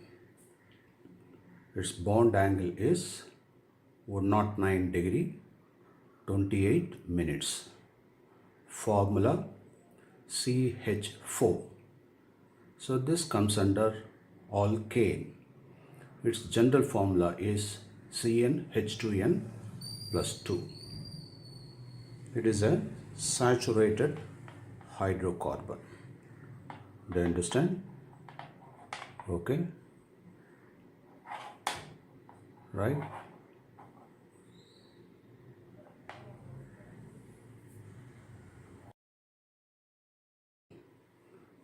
Okay. So this is the methyl group. Are you able to understand? This is the methyl group. It is something like a tripod of a camera. Okay. And you have one more hydrogen atom that can be fixed here. So this is the methane molecule. Are you able to understand? See this? CH4. So this is the perspective view where it forms a triangle like structure, and you can have the carbon at the center and over which you have one hydrogen. Now let me tilt it. Okay, I hope now you are able to see the tetrahedral arrangement of methane. Its bond angle is 109 degree 28 minutes. Formula CH4. So this comes under alkane. Its general formula is CnH2n plus 2. It is a saturated hydrocarbon. Do you understand? Okay. Right?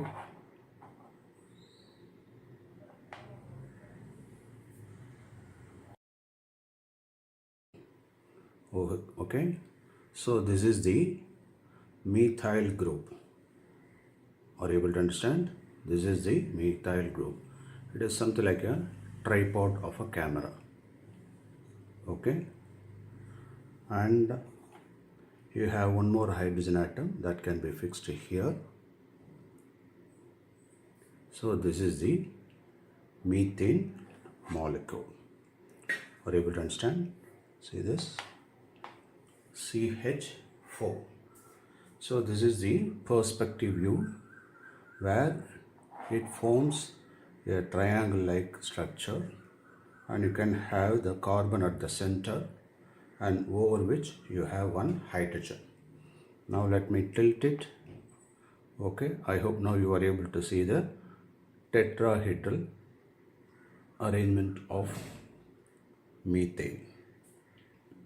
Its bond angle is 109 degree 28 minutes. Formula CH4. So this comes under alkane. Its general formula is CnH2n plus 2. It is a saturated hydrocarbon. Do you understand? Okay. Right?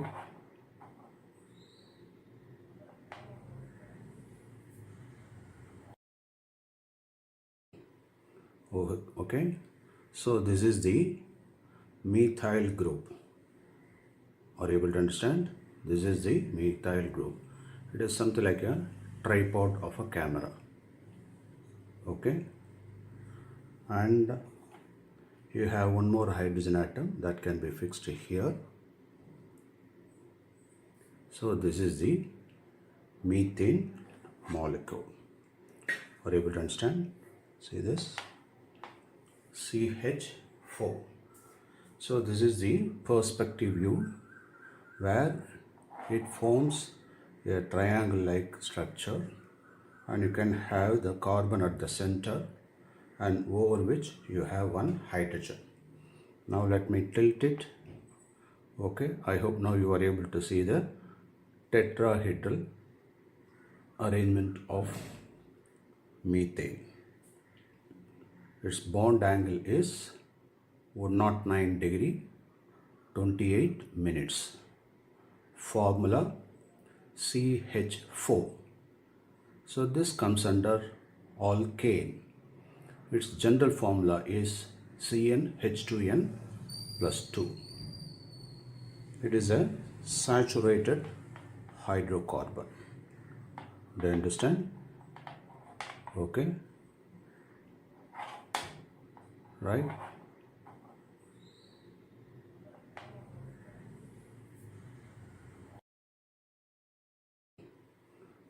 Okay. So this is the methyl group. Are you able to understand? This is the methyl group. It is something like a tripod of a camera. Okay. And you have one more hydrogen atom that can be fixed here.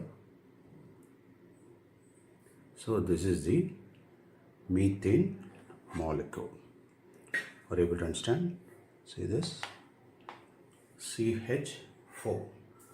So this is the perspective view where it forms a triangle like structure, and you can have the carbon at the center and over which you have one hydrogen. Now let me tilt it. Okay, I hope now you are able to see the tetrahedral arrangement of methane. Its bond angle is 109 degree 28 minutes. Formula CH4. So this comes under alkane. Its general formula is CnH2n plus 2. It is a saturated hydrocarbon. Do you understand? Okay. Right?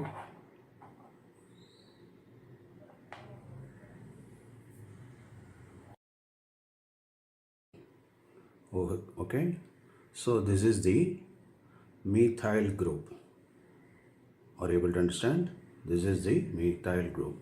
It is something like a tripod of a camera. Okay.